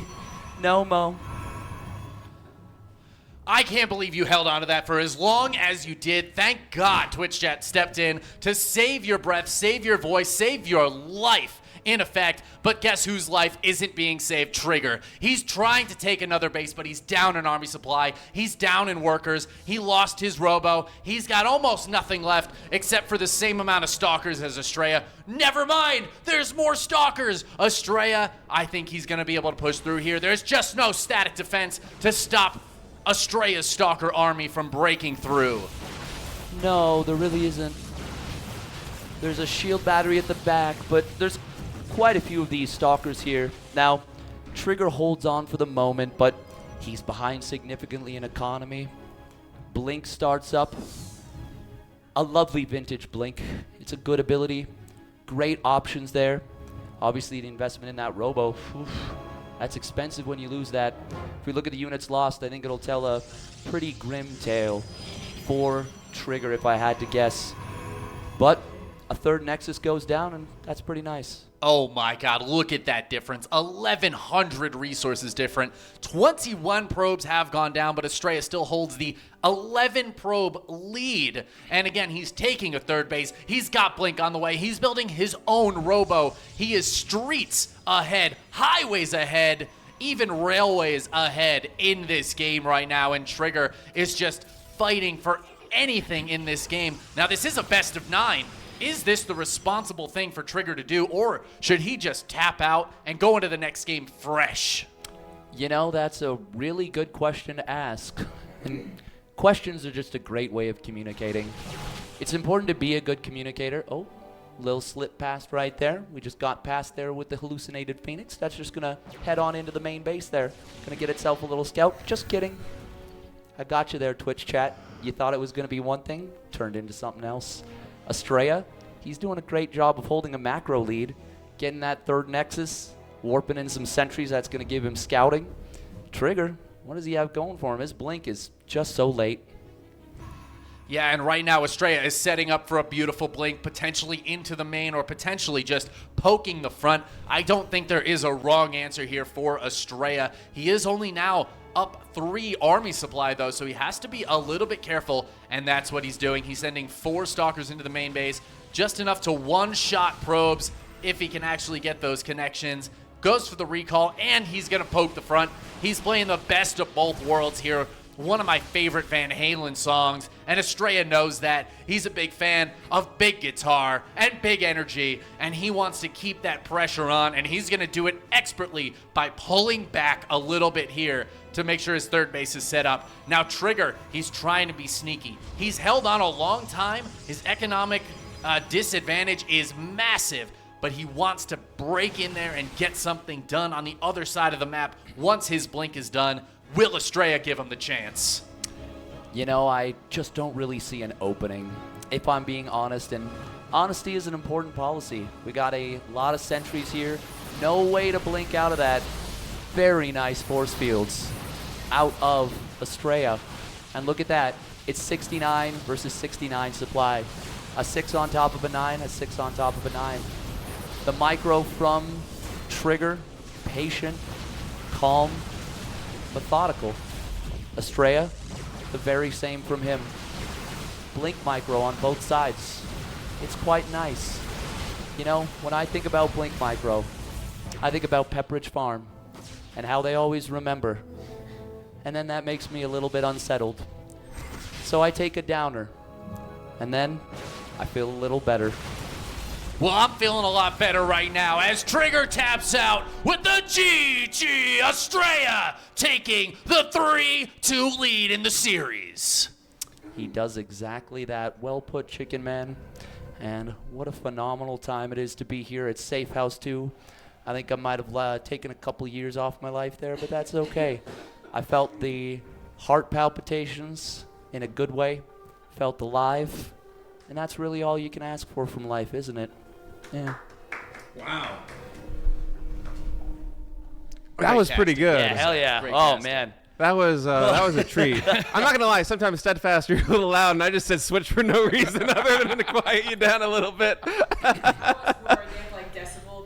Yeah. And it's just like, Oh, they're like, wait, what's going on? How many people are actually in that house right now? Just no. one really loud person. Oh, that was great.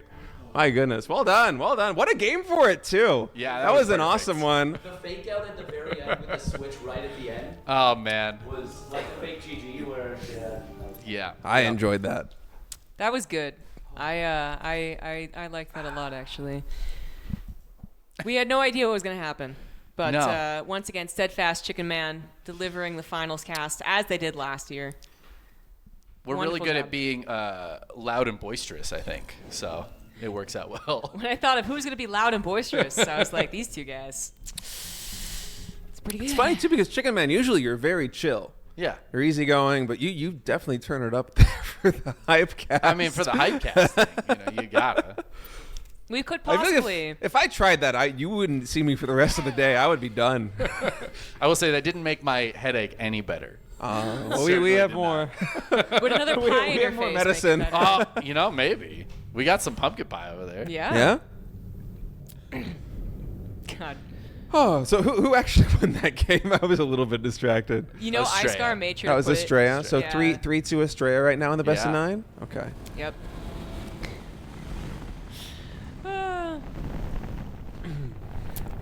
Yeah, thank you for everybody who contributed to making that game much more exciting. Yeah, I contributed too, man. I couldn't resist. You did? You Thank did, yeah. That was fun. Yeah. I thought we were gonna. I feel like I could have done a decent job. You know. Mm-hmm. I don't think I would have done the job that Steadfast did. That was impressive, actually. Yeah, golf That casting was- I can handle, but switching between the two, it's a little much. That actually made me laugh out loud multiple times. Yeah. That was perfectly timed. That was very well done. I would have just gone with the super cheesy Korean caster. I just would have repeated the word over and over again. in a very excited I voice. would have liked that though. Yeah. You know, because I feel like people sometimes they're like, I just feel like the StarCraft 2 commentators, they could just be so much better. They could be exactly like the Korean commentators. Yeah. They're so excited about things. And on the flip side, there's people that are like, I feel like StarCraft 2 commentators could just be so much better at things. They get far too excited. Yeah. They need to analyze It's it. an exciting game. And I just wanted to find a nice middle ground. I think I did. All right, we are into what could not be the final game. We're in a best of 9. So I we said got Starcraft. so many. I said StarCraft's an exciting game, is what I said. But yeah. Well, no, I was going to say in a best of 7. Oh, right. Yeah, I was going to say last game. No, not last game at all. In the top, middle, something, right. It is Astrea. And of course, in the lower left, what position? What's that, like 730? Yeah, 7 or 8. Yeah. We got Yeah. Trigger. Down a game now. I usually try not to go to the 30s. I feel like that's too much. It is a little We bit, can but call it a like 7. We can call it an 8. That is 7:30 though. You know, there's no. It is there's no two ways 7:30. about it. It is 7:30, but who needs that? I just level like of to be specificity? specific. You know, Okay. like if we're being real honest, it's like 7:27 maybe. Yeah. 7:34. We need to get a clock. Yeah. 7:25, I would say. Does anyone have a non-digital clock? Not on me. We actually, gonna I was say. looking around. I was looking around the house, and there is not one in here. There There's isn't. not any clocks, It feels yeah. like there should be. Yeah, there really should be. There's a lot of open space on the walls. Yeah. But you know what? It's Last Fantasy. That's why we're struggling. Yeah. I just want to point that out. Last Fantasy being played in a game. Of course, a mirror matchup, so that's not, the biggest of deals. But this is a 3-person spawn, and you can see that they have yet to scout each other. Is Trigger scouting? I don't think Trigger's scouting. I You're think right. he's I setting don't up think he for. is. I think he's setting up for the proxy, Well, and I Dizzy's- love this position too because it's going to be good no matter where Astrea Yeah. spawns. Now, Yeah. unfortunately for him, it would be great if Astrea spawned at the 11 o'clock, but he's all the way down at 3, so not quite optimal, but still, hey, better than if he had built it in the main base. It's very true. Still much closer proximity. I think the last time I saw PvP on this map, both players proxied in the middle of the map and didn't scout each other's proxy. That's good. That's fun. All right, so this is going to be a Stargate. And we got ourselves... Trigger's going to scout top left first. He's going to see that no one's there. Nowhere to send his Oracle. It is going to be getting from a little bit more of an awkward direction, for sure. But might still be able to find that damage done. Astrea finally finding his opponent, sees no Nexus, and is going to hide the probe. I think he did that last game as well, or maybe the game before. He hid the probe for a little bit, just keeping an eye on things. And it is a couple of adepts out of Trigger to join in with his proxy Stargate, because you can't just have an Oracle. Got to also try to kill probes with adepts. Ooh, Astrea pops back in there. Does see the probe come down to the natural expansion, so knows that there's something tricky going on, but it's likely not going to be the all-in, although maybe now he's second-guessing himself because there is still no Nexus over here. They expand, and now the Adepts now coming in. Oracle about 75% complete as well.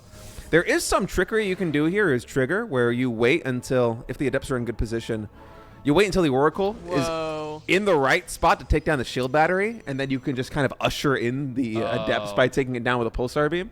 Look how supply blocked Astrea is. He couldn't start the Phoenix. I think he canceled like a Oh. probe or something. Ah, yikes. They're actually both very supply blocked. He's still not. Trigger building a also pylon? hasn't built a pylon. Oh no, he is. Okay, okay. Oh. Well, one way to not be supply blocked is to lose Yeah? 9 probes. Nine probes. If yeah. he wasn't supply blocked though, that would have been out in time to not lose those Yeah, probes. it's true. No. The supply block gives and the supply block takes. Yeah, that's a bit unfortunate there. Astrea now down, just straight up 7 probes. Doesn't even find the proxy. So close. Love the attempted aggression though. Doesn't quite get the Phoenix, but saves the Stalker. Yeah, Trigger is in a really good position right now. I mean, anytime you're on one base versus one base and you kill 9 probes, you're going to be really happy. Astrea does have the advantage of having a Phoenix count lead here, and it seems like Trigger's going to try and make some Phoenix himself. So that is the one thing that Astrea does have going for him, but this is not going to be an easy position to push from. Yeah, I think Trigger's just got to play a bit defensively here. Phoenixes are going to take the advantage, and Astrea, if he finds that Stargate, should be able to stop any more from coming out, and then might be able to get some harass done, some counter harass. After all said and done, he's only down 2 workers right now. Yeah, it's not that bad. He has been able to replenish that worker count there in the main base, and he is now catching this in the middle of the map. Probably going to take down this one Phoenix. All right, 1-for-1 trade there. Yeah, and 2 Phoenixes is not particularly scary. 3 though, that is 3 is 50%. That's almost terrifying. twice as many Phoenix. Yeah, that's crazy. Quick Good math math. coming out from state. Yes. Astrea goes in with a couple of probe kills, but it might need those Phoenix back at home helping. 1 Phoenix to help. Is that really going to be enough? It is a little less to deal with, but I mean Trigger I think just has too many units. Yeah, Again. just the income discrepancy really showing itself from those 9 workers Yep. killed. And yeah, that's going to manifest into a much bigger army there for Trigger. He's able to take down Astrea, and we're going to go to a game number 7. We're Both- tied up. Yeah, man, it's a best of 3 now. Both players need 2 more wins. What a good series it's been. Yeah, this has been really fun, honestly. I knew this was going to be a close series coming into this, or at least I expected it to be, given how close Astrea and Trigger are in skill, how well they know each other, and just how well they've both performed today. But, this PvP series absolutely delivering. I was dreading a little bit the potential of a best of 9 PvP because this could have been very bad, but no, it's been fun. Every game has felt very different so far. Yeah. Yeah, I'm really glad it's these two Protosses. I feel like a lot If of it was going to PvPs be are any not, two but- Protosses in a PvP, like we were saying that like Nightmare and Hero, this could have been over in like 25 Oh minutes. yeah, that's the quickest PvP you've ever seen. Oh, thank you, Fireclaw, for that Prime sub. Ooh. Gotta hit that prime button. Gotta hit that Prime. Yes, indeed. We are getting into ley lines next. These two continue to have some pretty sick PvPs, close PvPs, a variety of PvPs. They really bring it all. Thank you, Astrea and Trigger. Yeah, it's been a lot of fun. Also, it's been so impressive watching everybody switch servers and get in the lobby this fast. It That is is kind of actually insane.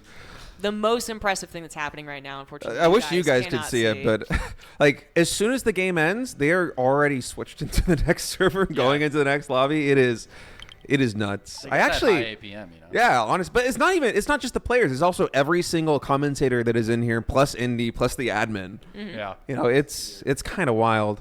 Yeah, it is. It might be embarrassing, but I actually didn't know until literally this weekend. Rubby showed me that you could switch servers while you're still in the client without like logging out and logging back in. Because you couldn't originally do that in StarCraft 2. And I just never learned that you could do this in the that's- client without logging out and logging in. Yeah, exactly, right there. Oh, there's a Okay. China Yeah. server. It's been around for 10 years.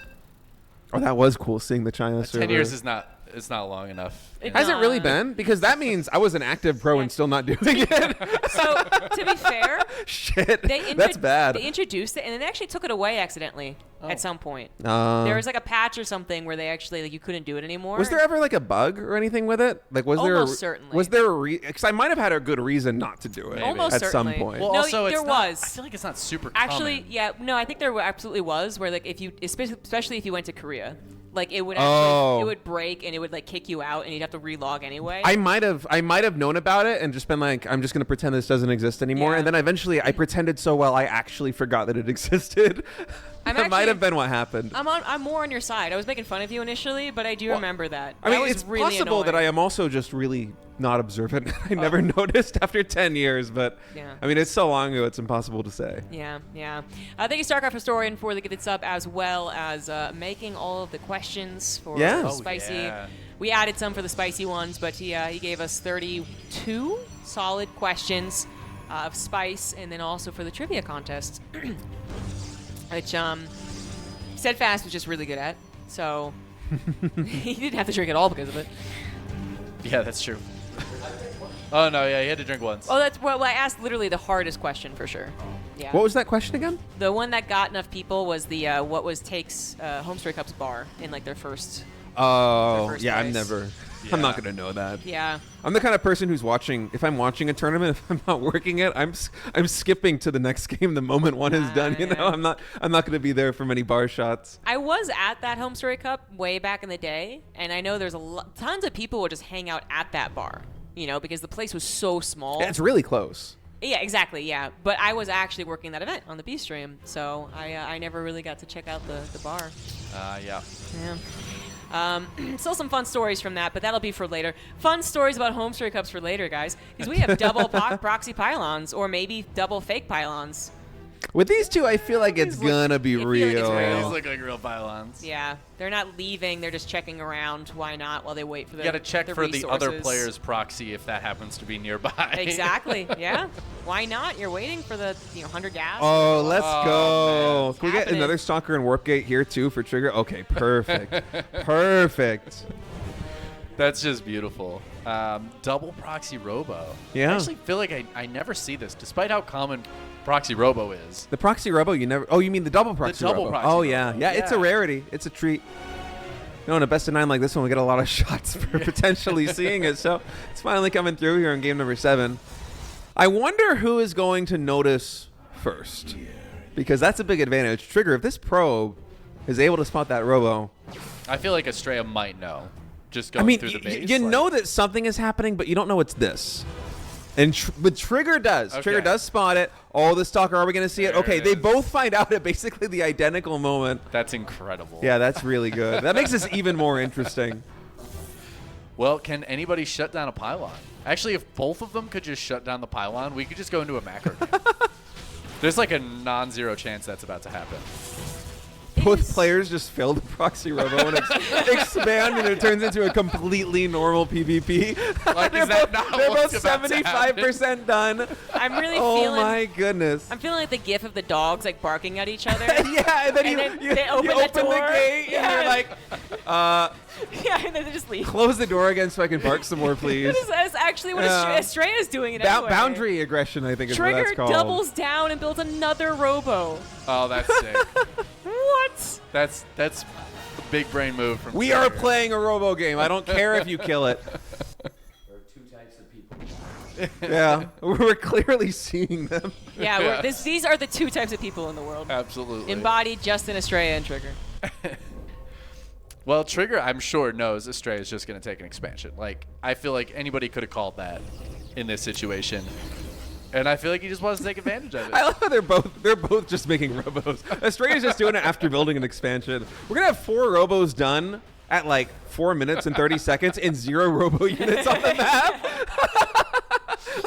how often do you get to see something like that? That's a new one. I think Astrea did cancel a Twilight Council, so I feel like he's picked up on the fact that Trigger's still one basing.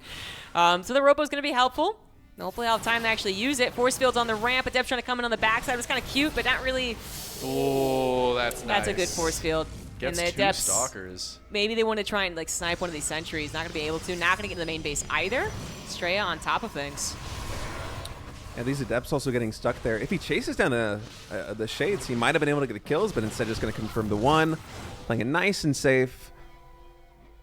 For Trigger, going for the one base Immortal play, I feel like there was an opportunity. I don't know if there still is, having gotten force fielded out, losing one of those Adepts. These are a lot of losses, which, resource-wise, they basically are equivalent for this Nexus. Of course, you do have to make also the probes, the pylon, the shield batteries down here, so there's extra resources invested here for Astrea, but it is just a fantastic start for him. Now, Trigger going for the War Prism into the main base. He's not going to have that micro potential on the front lines, but this is going to pull Astrea all the way back into the main. Oh, my God. Man. Lord. We're good. More Prism doesn't roll off the tongue like Shuttle does. I was this close to doing the caster thing, but Shuttle definitely is the better unit name. I mean, War Prism, that doesn't really work. This is do or die here for Trigger. Adepts are going to get into the main base. There are some Stalkers waiting. They're deciding not to actually bother shading. They're really not close to the probes. More shield batteries for Astrea. So he's recognized this was going to be the attack. It's just this is it. Who's going to get ahead by one game? Honestly, him having 6 Stalkers in the main base screams confidence to me right now. When you know that your opponent's on one base knocking on the front door, to have 6 Stalkers in the main is kind of crazy. Ooh, Trigger, he's going to try to force field them? That would be really cool. Oh, whoa. oh my God. Wow. Please be Playing. careful with that. It's bait. It's bait, but it might be a little too much. You're If not supposed Icarus, to die because of played bait. PvP, he would have done the exact same move. That's All right, well, more shield batteries, more good. Even sentries buying more time. I mean, I think you're right. Astrea is just very confident with the setup. He knows that the army and the natural is not going to die very quickly at all. And so the main base could be the real threat, and then just a handful of Stalkers stop it from being as much of a threat. Love the hallucination. The Is Warp Trigger gonna Prism. take a base? Is he going to expand? No, he's warping in, right? Stray's like, I know your War Prism doesn't have that much HP. Yeah, right. What a quick, calm reaction to that was. Lovely idea from Trigger. Astrea does not fall for it. Whoa. The Adept shade in, but without the rest of the army really supporting, as more force fields get slapped down, the Adepts are just dying and dealing nothing in return. That is going to be it. Astrea takes the 4-3 lead. Oh, what a interesting game. Yeah. 4 robos made. At the same time, we have 1 Warp Prism on the map in total. I would have loved to see Trigger play that one out without losing the 1 Adept and the 2 Stonkers early on to the force fields, and then also the Adept getting caught out in the natural expansion. But Yeah, I feel like that attack looked very scary. yeah, I until think that there happened. really was some room to make something happen. It was going to be close no matter what, but Astrea, after he got all those kills and bought even more time, I mean, you could see, like, how often does a player defend against one base Immortal and have 6 Stalkers in the main base? Like, that's basically never. Like, you're never that comfortable trying to hold a push. So I hopped onto the couch for just a moment because I have a little bit of post-game analysis there. Okay. What I'm realizing now is that we as Canadians are different from the rest of the world, because after I doubled down and tripled down and really did die on the hill in that PVZ late game, Trigger kind of did the same thing there. He really where did. It was like, yeah, sure, the Robo's been scouted. Sure, the Pylon's killed. Sure, the Robo's dead. But I'm going to win this game with a proxy Robo. And nothing is going to stop me from doing that. I think I can win this one. It's tenacity, man. Perseverance. Canadian spirit. Yeah, Canadian spirit. It's how we won Vimy Ridge. It's how we keep on trucking on. Is it also how you apparently did the most war crimes? It's how we invented war crimes. Invented Yes. the most war Yes, crimes. we Okay, great, many great. war crimes that are currently in the Geneva Convention are as a direct result of Canada abusing the meta, abusing strats. They were did just this- trying to perfect the rule book. They certainly led to a lot of rules being Yeah. written. They were Is like, this why you're so polite now? yeah. We're very polite. I had but no- do not go to war with a Canadian. Holy shit. I didn't know about that. Yeah, there would be stuff like throwing tins of rations over to enemy trenches and getting them used to expecting it and being like, oh, look, another delivery from the Canadians. And after the Oh 4th or my 5th God. time, the next one would be a grenade. Oh my God. That is. Wow. Depraved. I mean, that's just good business. Way to not be cool in war, man. yeah. Jesus. Can you just let us kill each other civilly? I mean, I'm just imagining it's just like the guy who keeps catching the rations. He eventually catches the grenade, and like, like- in the freeze frame, it's like, I bet you're wondering how. they got Yeah. in this position. It's the Curb Your Enthusiasm music comes on. Let's rewind 1 week ago when the first ration was thrown over the trench line. All right, thank you for the history lesson, Thank you, Steadfast. yeah. That was enjoyable. All right, folks, it is finally match point in this best of 9. Safe House to Astrea is finally 1 map win away from closing this one out. It is a 4-3 score. Astrea in the top left, the blue Protoss. Trigger needs 2 more maps to win this one himself. In the bottom left, the red Protoss. I'm excited. You're excited. We're excited. We're all excited. I love that this is the games. Imagine if this was a ZVP finals. I mean, Cham actually did give us entertaining ZVPs, There were some so I don't want to entertaining say ones, this is directly related to the ZVPs we have had. But just if I imagine a best of 9 ZVP finals. We would have had a lot more casters subbing in and out. We I sure think. would have. Right? We, Yeah. would, we would be like a third of the way through the series. There would be a lot more times where I could talk about the 43-minute change on the clock, which would be very Right. interesting. What's the 43-minute change on the Oh, clock? thanks, Is this Chicken when like the Man. kerning changes or something? When they add the hour digit. Ah. Yeah, because it doesn't add the hour digit when it's actually an hour because it's based off of the old StarCraft 2 Oh, time. sure. Yeah, which was actually on Oh. faster because, Broodor was supposed to be played on normal. And then they kept that for StarCraft 2 up until Legacy of the Void when they were like, we should just change that. And now they didn't change the hour, and they never will. No. If I see that in a bug fix, if Omniskeptic is here, Actually, I prefer to leave it. It's kind of a Fucking fun leave remnant from the past, It after gives us something to 43 do when there's minutes- nothing else happening on That's stream, true. Yeah, and so I would. exactly. Yeah, I'm going to please. share this fact so Yeah. much. Yeah. Have you actually not heard that? I thought No, you were- I actually haven't. Oh, heard really? that. I also Yeah. hadn't heard about. Oh my this. god, I was actually just doing a trolley voice. I could have actually done a No, teacher no, moment. that God was- damn it. Okay, so just for anyone who didn't quite hear it, I saw the group link for the food order, but thank you. I do. It's just I'm Something about You guys, I got this. I'm You guys do multitasking it. right now, yeah? You guys Solo get your cast? food. I Okay. got this. Okay, so Okay, first of all, all right. Stargate to Stargate. Second of all, so Brood War was originally designed to play on normal, but then everyone was like, this is too slow. So they were like, let's play on faster. And then StarCraft 2 comes out, and they were like, well, we're not going to make it actual real time because that would be silly, even though we're going to default to faster.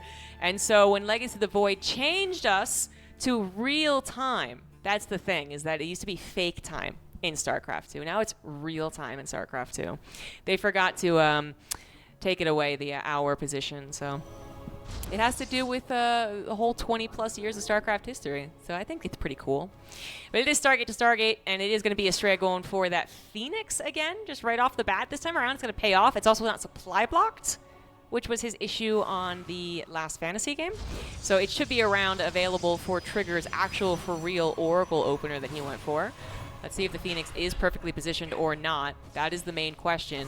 As we see some, the Adepts have been trying to get in, and the Stalkers have been chasing them, but I am looking for that Phoenix Oracle interaction. I feel like this is what Astrea has been hoping for every time he's opened like this, and he finally gets it.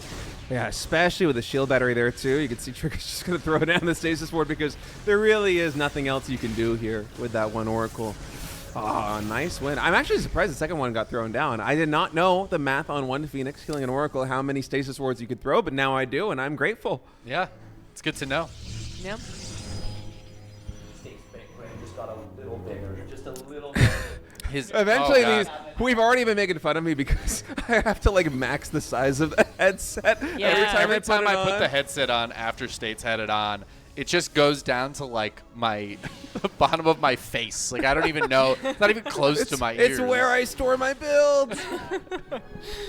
Little poke at the front. Obviously, Astrea did get the benefit of the Oracle Phoenix interaction to start things off, but he's just super late on the Nexus. So, gonna be catching up on that. I mean, we'll see how many probes actually like that ends up being a difference of, but already Trigger ahead by a couple in one Phoenix.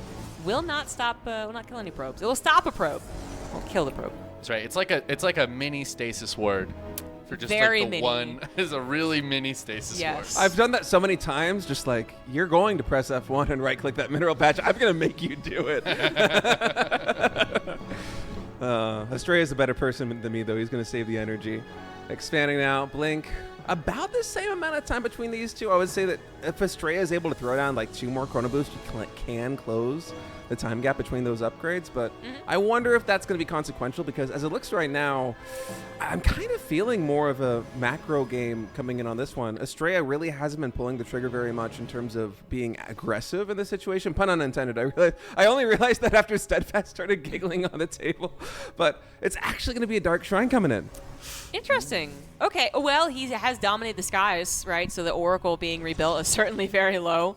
And then, even if you can build an Oracle eventually and take care of the DTs, they might have already done game-ending damage.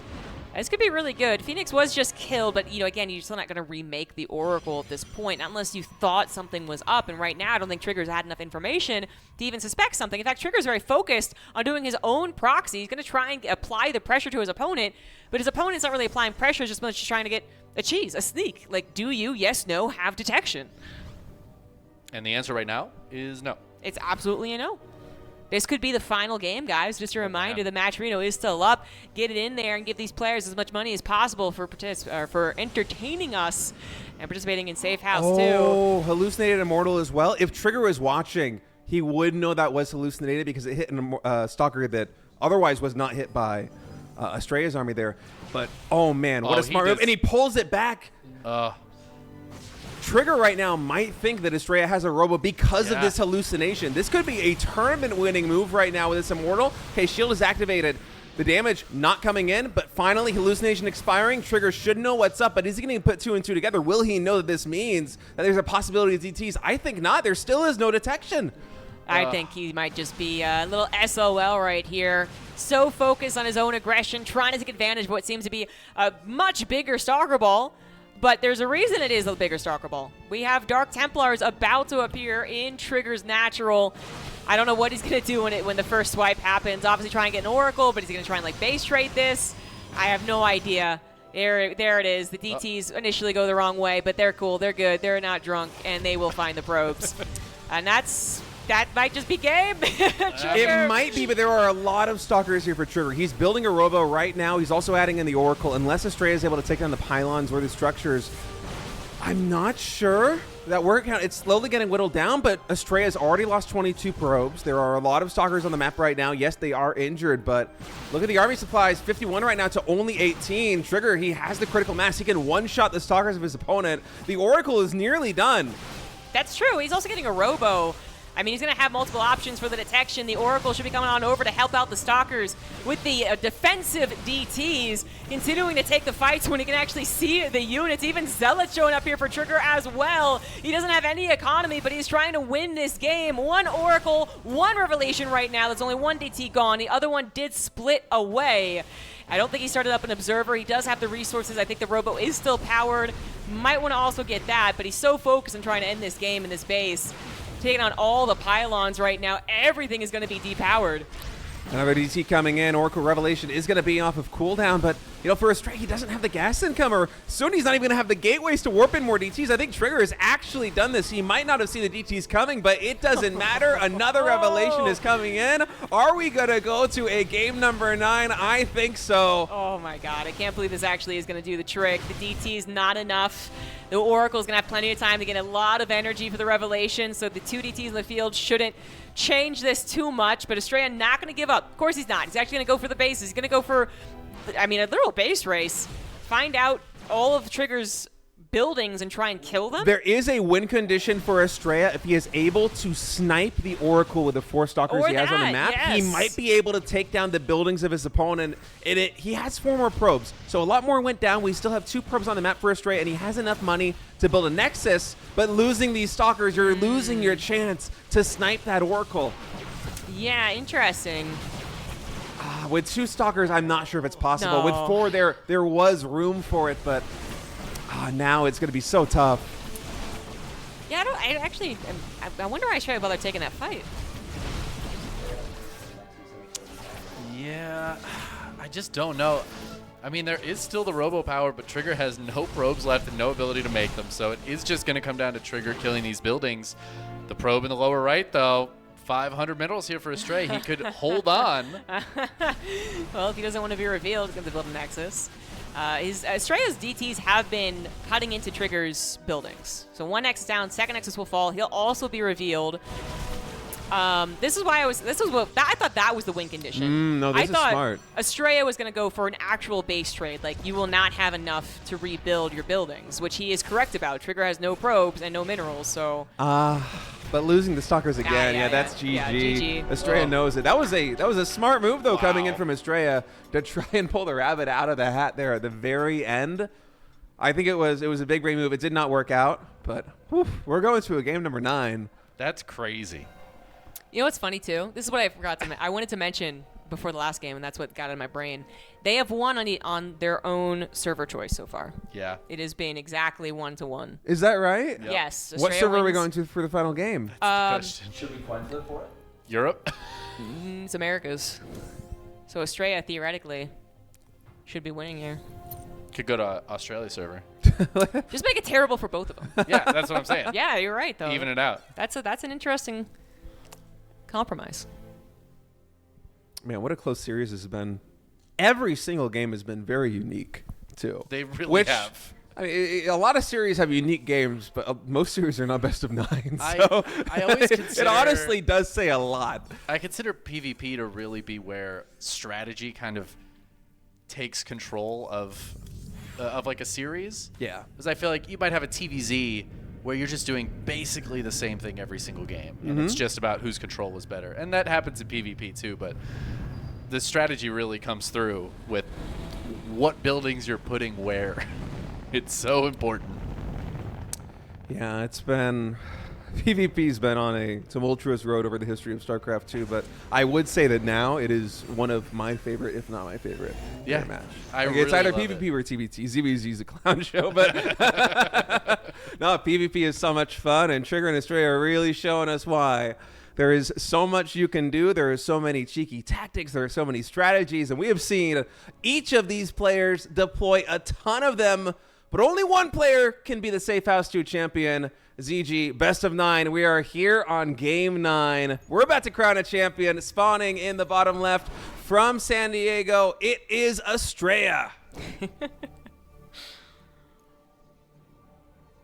It's time to do the Hypecaster thing, but I think a normal one will do. In the top right, as the red Protoss for Team Basilisk, he is Trigger. Gonna be Ultra Love to close this one out. Trigger going for the low ground pylon. Astrea, the high ground pylon. I wonder if we might have a little bit more aggression coming in from our American Protoss with Trigger. This is looking a lot like a rapid expand. Yeah, 100% for Trigger. For Astrea, I mean, technically you could still 1-gate, expand, 2-gate, expand, all that good stuff, but this is a map that says you can, I guess I'll put it this way, you absolutely can go for the low ground expand. It's a little bit safer thanks to that natural ramp providing the high ground, so this is where you would usually see someone take a faster expansion. And if Astrea didn't do that on a map that says, hey, you probably could, and your opponent might just be, I am feeling the aggression from him. Yeah, at the very least, I'm imagining much faster tech coming in from Astrea, but we'll eventually see what he's going to throw down as Trigger with a very rapid scout going to be coming now into the main base.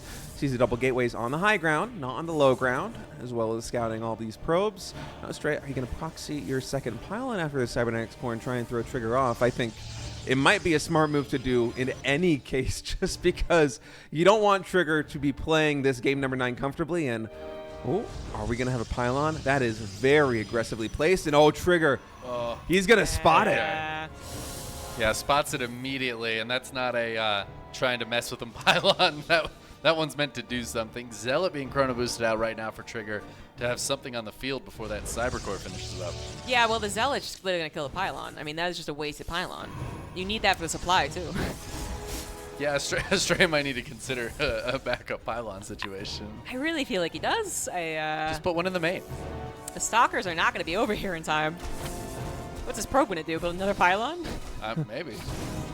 Well, another pylon now going down to the main base of Astrea, so he will not be supply blocked. And I feel like you almost just have to tech straight away here. Even when this next pylon's done, he's still going to be 29 out of 31. It'll be a while until the follow-up pylon's actually finished. So what is the tech of choice going to be? It will be the Robo. And usually in Robo PvP, this screams proper all-in. If it was a Stargate, much more likely going to be some kind of harassment into an expand. But here for Astrea, for all the marbles in game number 9, it's looking to be a lot of aggression. You know, I don't think an Immortal push is going to work, right? This is tough. grim. This is grim for that. But you know what I wouldn't mind is a Warp Prism Adept into an Adept attack. I mean, something that's really... It gives you some chances of balancing out the economy while obviously hurting your opponent. And then you can maybe go for a follow-up after that. But nothing that's just like a binary, like, yes, no, which I feel like the Immortal, if it were to be built and just running across the map, would be pretty, like, well, that's not gonna be that scary. But I don't know. Maybe that's why that would be scary, is because you wouldn't expect it. Zealot is gonna scout that it is a Robo, by the way, and get a Sentry. The Probe Bull to save the Sentry was pretty sick, Astrea. That was pretty great. That was very 5 good. HP, 1 hit away. Trigger does scout the Robo with All that. right. He's going to build a Robo of his own, so we're going to go tit for tat here. Not going to have a Stargate tech coming in for Trigger, and this will be a proper 4-gate Robo build from Astrea. I'm with you. I don't know how this is gonna work. I'm feeling the exact I same think way. You got to wait for the Warp Prism, even with that Immortal, right? I wonder... I want to see what units are made, because I'm wondering if this is a situation where Astrea might try and force field the ramp. It's a lot of sentries coming in. If we see more Adepts get warped in here from Astrea moving forward, I feel like it's going to be some combination of Warp Prism, force field the ramp, and shade through whatever it is that Trigger's doing to block you. That could be one path to victory here for Astrea, but he queues up another Immortal. Before we get to the potential finale of this, thank you, Captain Hare, for the gifted subs. Also, ads could be coming in 4 minutes, guys. We'll see if this ends before that. Baby. All right. That's the Astrea real Trigger. test. That's the real butt clench going on right now. Alongside us, Astrea actually have it in him to win with the found proxy, not proxy Robo Immortal push.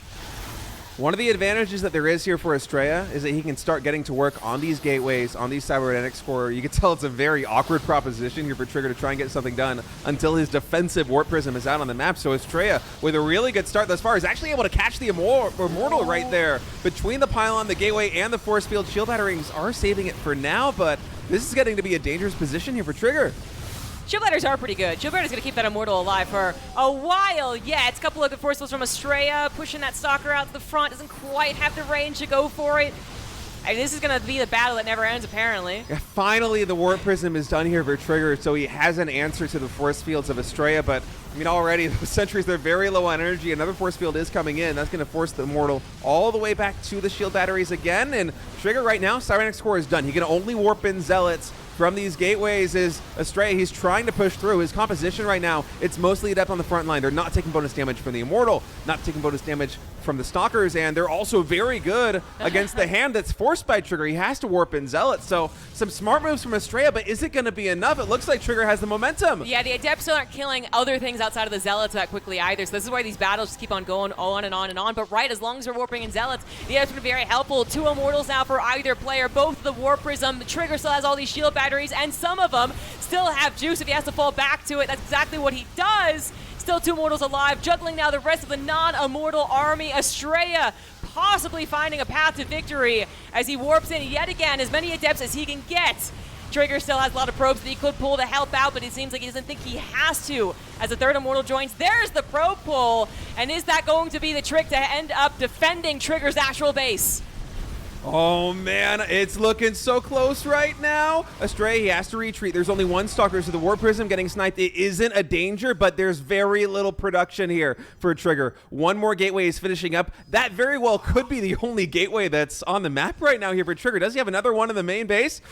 I'm not sure. The production is so thin. Okay, 2 gateways in total, but we have so many Adepts for Astrea. And look at this. There's only 2 pylons powering everything here in the main base. He's going to go for the shield battery first, get rid of that juice. And this is allowing the Adepts to potentially have a window in the natural expansion. Are they going to shade in again? Right now, it's a really good split for Trigger. He might be stabilizing. Yeah, the problem is that the Adepts, love to kill a bunch of probes in the natural. There's not that many. He already pulled them. He has rebuilt a couple, I think, so there are some in the natural. He could try and go for it, but obviously economic damage, more than that needs to be done as we are on 2 Nexus versus 2 Nexus. I say that as Astrea does plop down a Nexus. He might see a possibility where he doesn't have to win right here, right now, but rather he can do enough economic damage to continue on in some type of weird macro PvP. And how long will it take Trigger to know that Astrea is going for an expansion? Because there are no more probes coming in here for Trigger. It's all hands on deck. He is trying to survive, and there's 2 Adepts in the natural expansion. There's also a Warp Prism with 2 Adepts going into the main base. So this is a lot of economic damage coming in. Astrea right now actually getting a worker lead, and Trigger's like, wait, you're pivoting your tactics. You're going for probes now. You're not going for the kill. He's going to restart probe production. I think he's getting a good idea of what is going on, but uh-oh, is this too big a window? Astrea once more coming out the ramp. That's a lot of force fields available. That's a bit problematic. Astrea seeing an opportunity to push the unit just simply behind all the Sim City that was created while still attacking into the main base. Astrea might be grabbing a Nexus that is finishing, but he also seems to be maybe even winning the game. Supplies as far as the army still favoring Trigger, though. It's just a matter of getting his units in positions where it can actually help, and it looks like Astrea has been pushed back. The game won't be ending right here and now. My goodness, Astrea's been pushed back, but the Nexus is done, and he has 6 more workers. The supply is nearly dead even. Astrea's retreated his army all the way back home, barring a couple of Adepts that are roaming around, trying to find some scouting information, trying to get into position to potentially shade back into the natural expansion. And we are now at 9 minutes. The Immortal Bust has failed, but somehow things have normalized. Somehow. Trigger has 9 Immortals right now. Wait. That is a Actually, lot. I was wondering how he was spending the money with like 1 or 2 gateways. 7 Immortals, maybe? I can't quite count. 7, okay. 7 Immortals. That's okay. still impressive, but maybe we'll Insane. get to 9.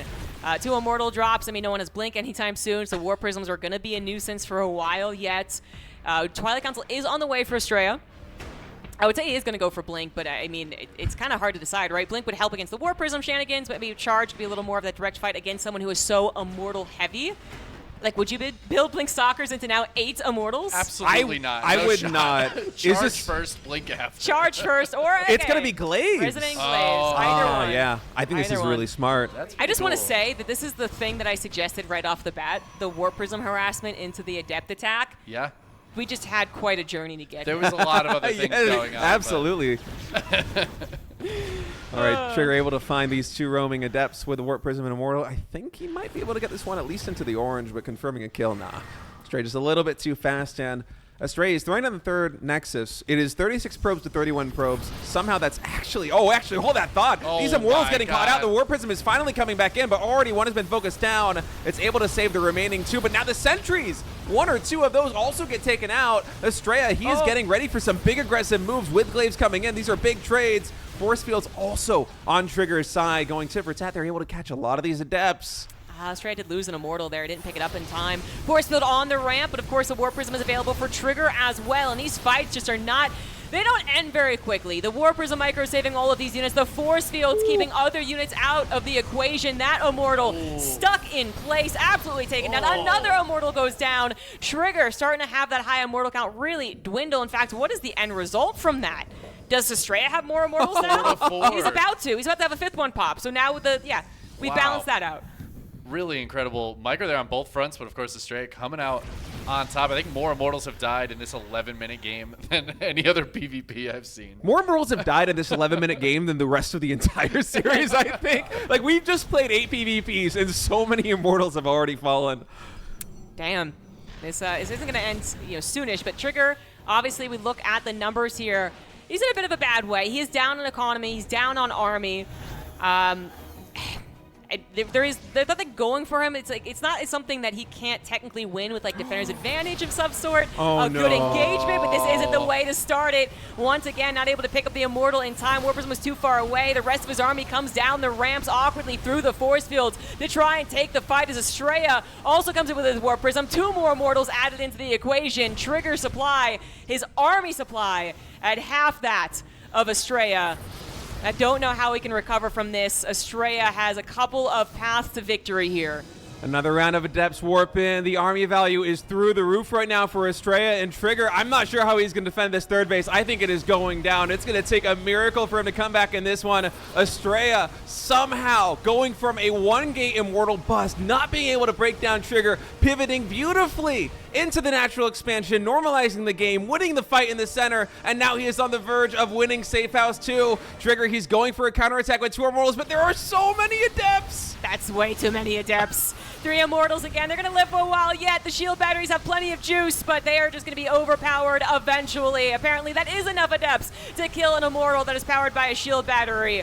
Trigger not able to handle the Robo play, even after finding the first pylon. Let's just remember that this is now Astrea's game to win, the series to win, the tournament to win, and it started off with a proxy pylon that was immediately found. Astrea finds a way to get the 5-4 and become Safe House 2 champion. Wow. I mean, I cannot believe that Astrea came back in that game. That is insane. When he didn't crack it and he took the Nexus, it's like, well, Trigger just walks across the map, right? That just ends it. Apparently not. Apparently not. Astrea can just macro out of a failed proxy.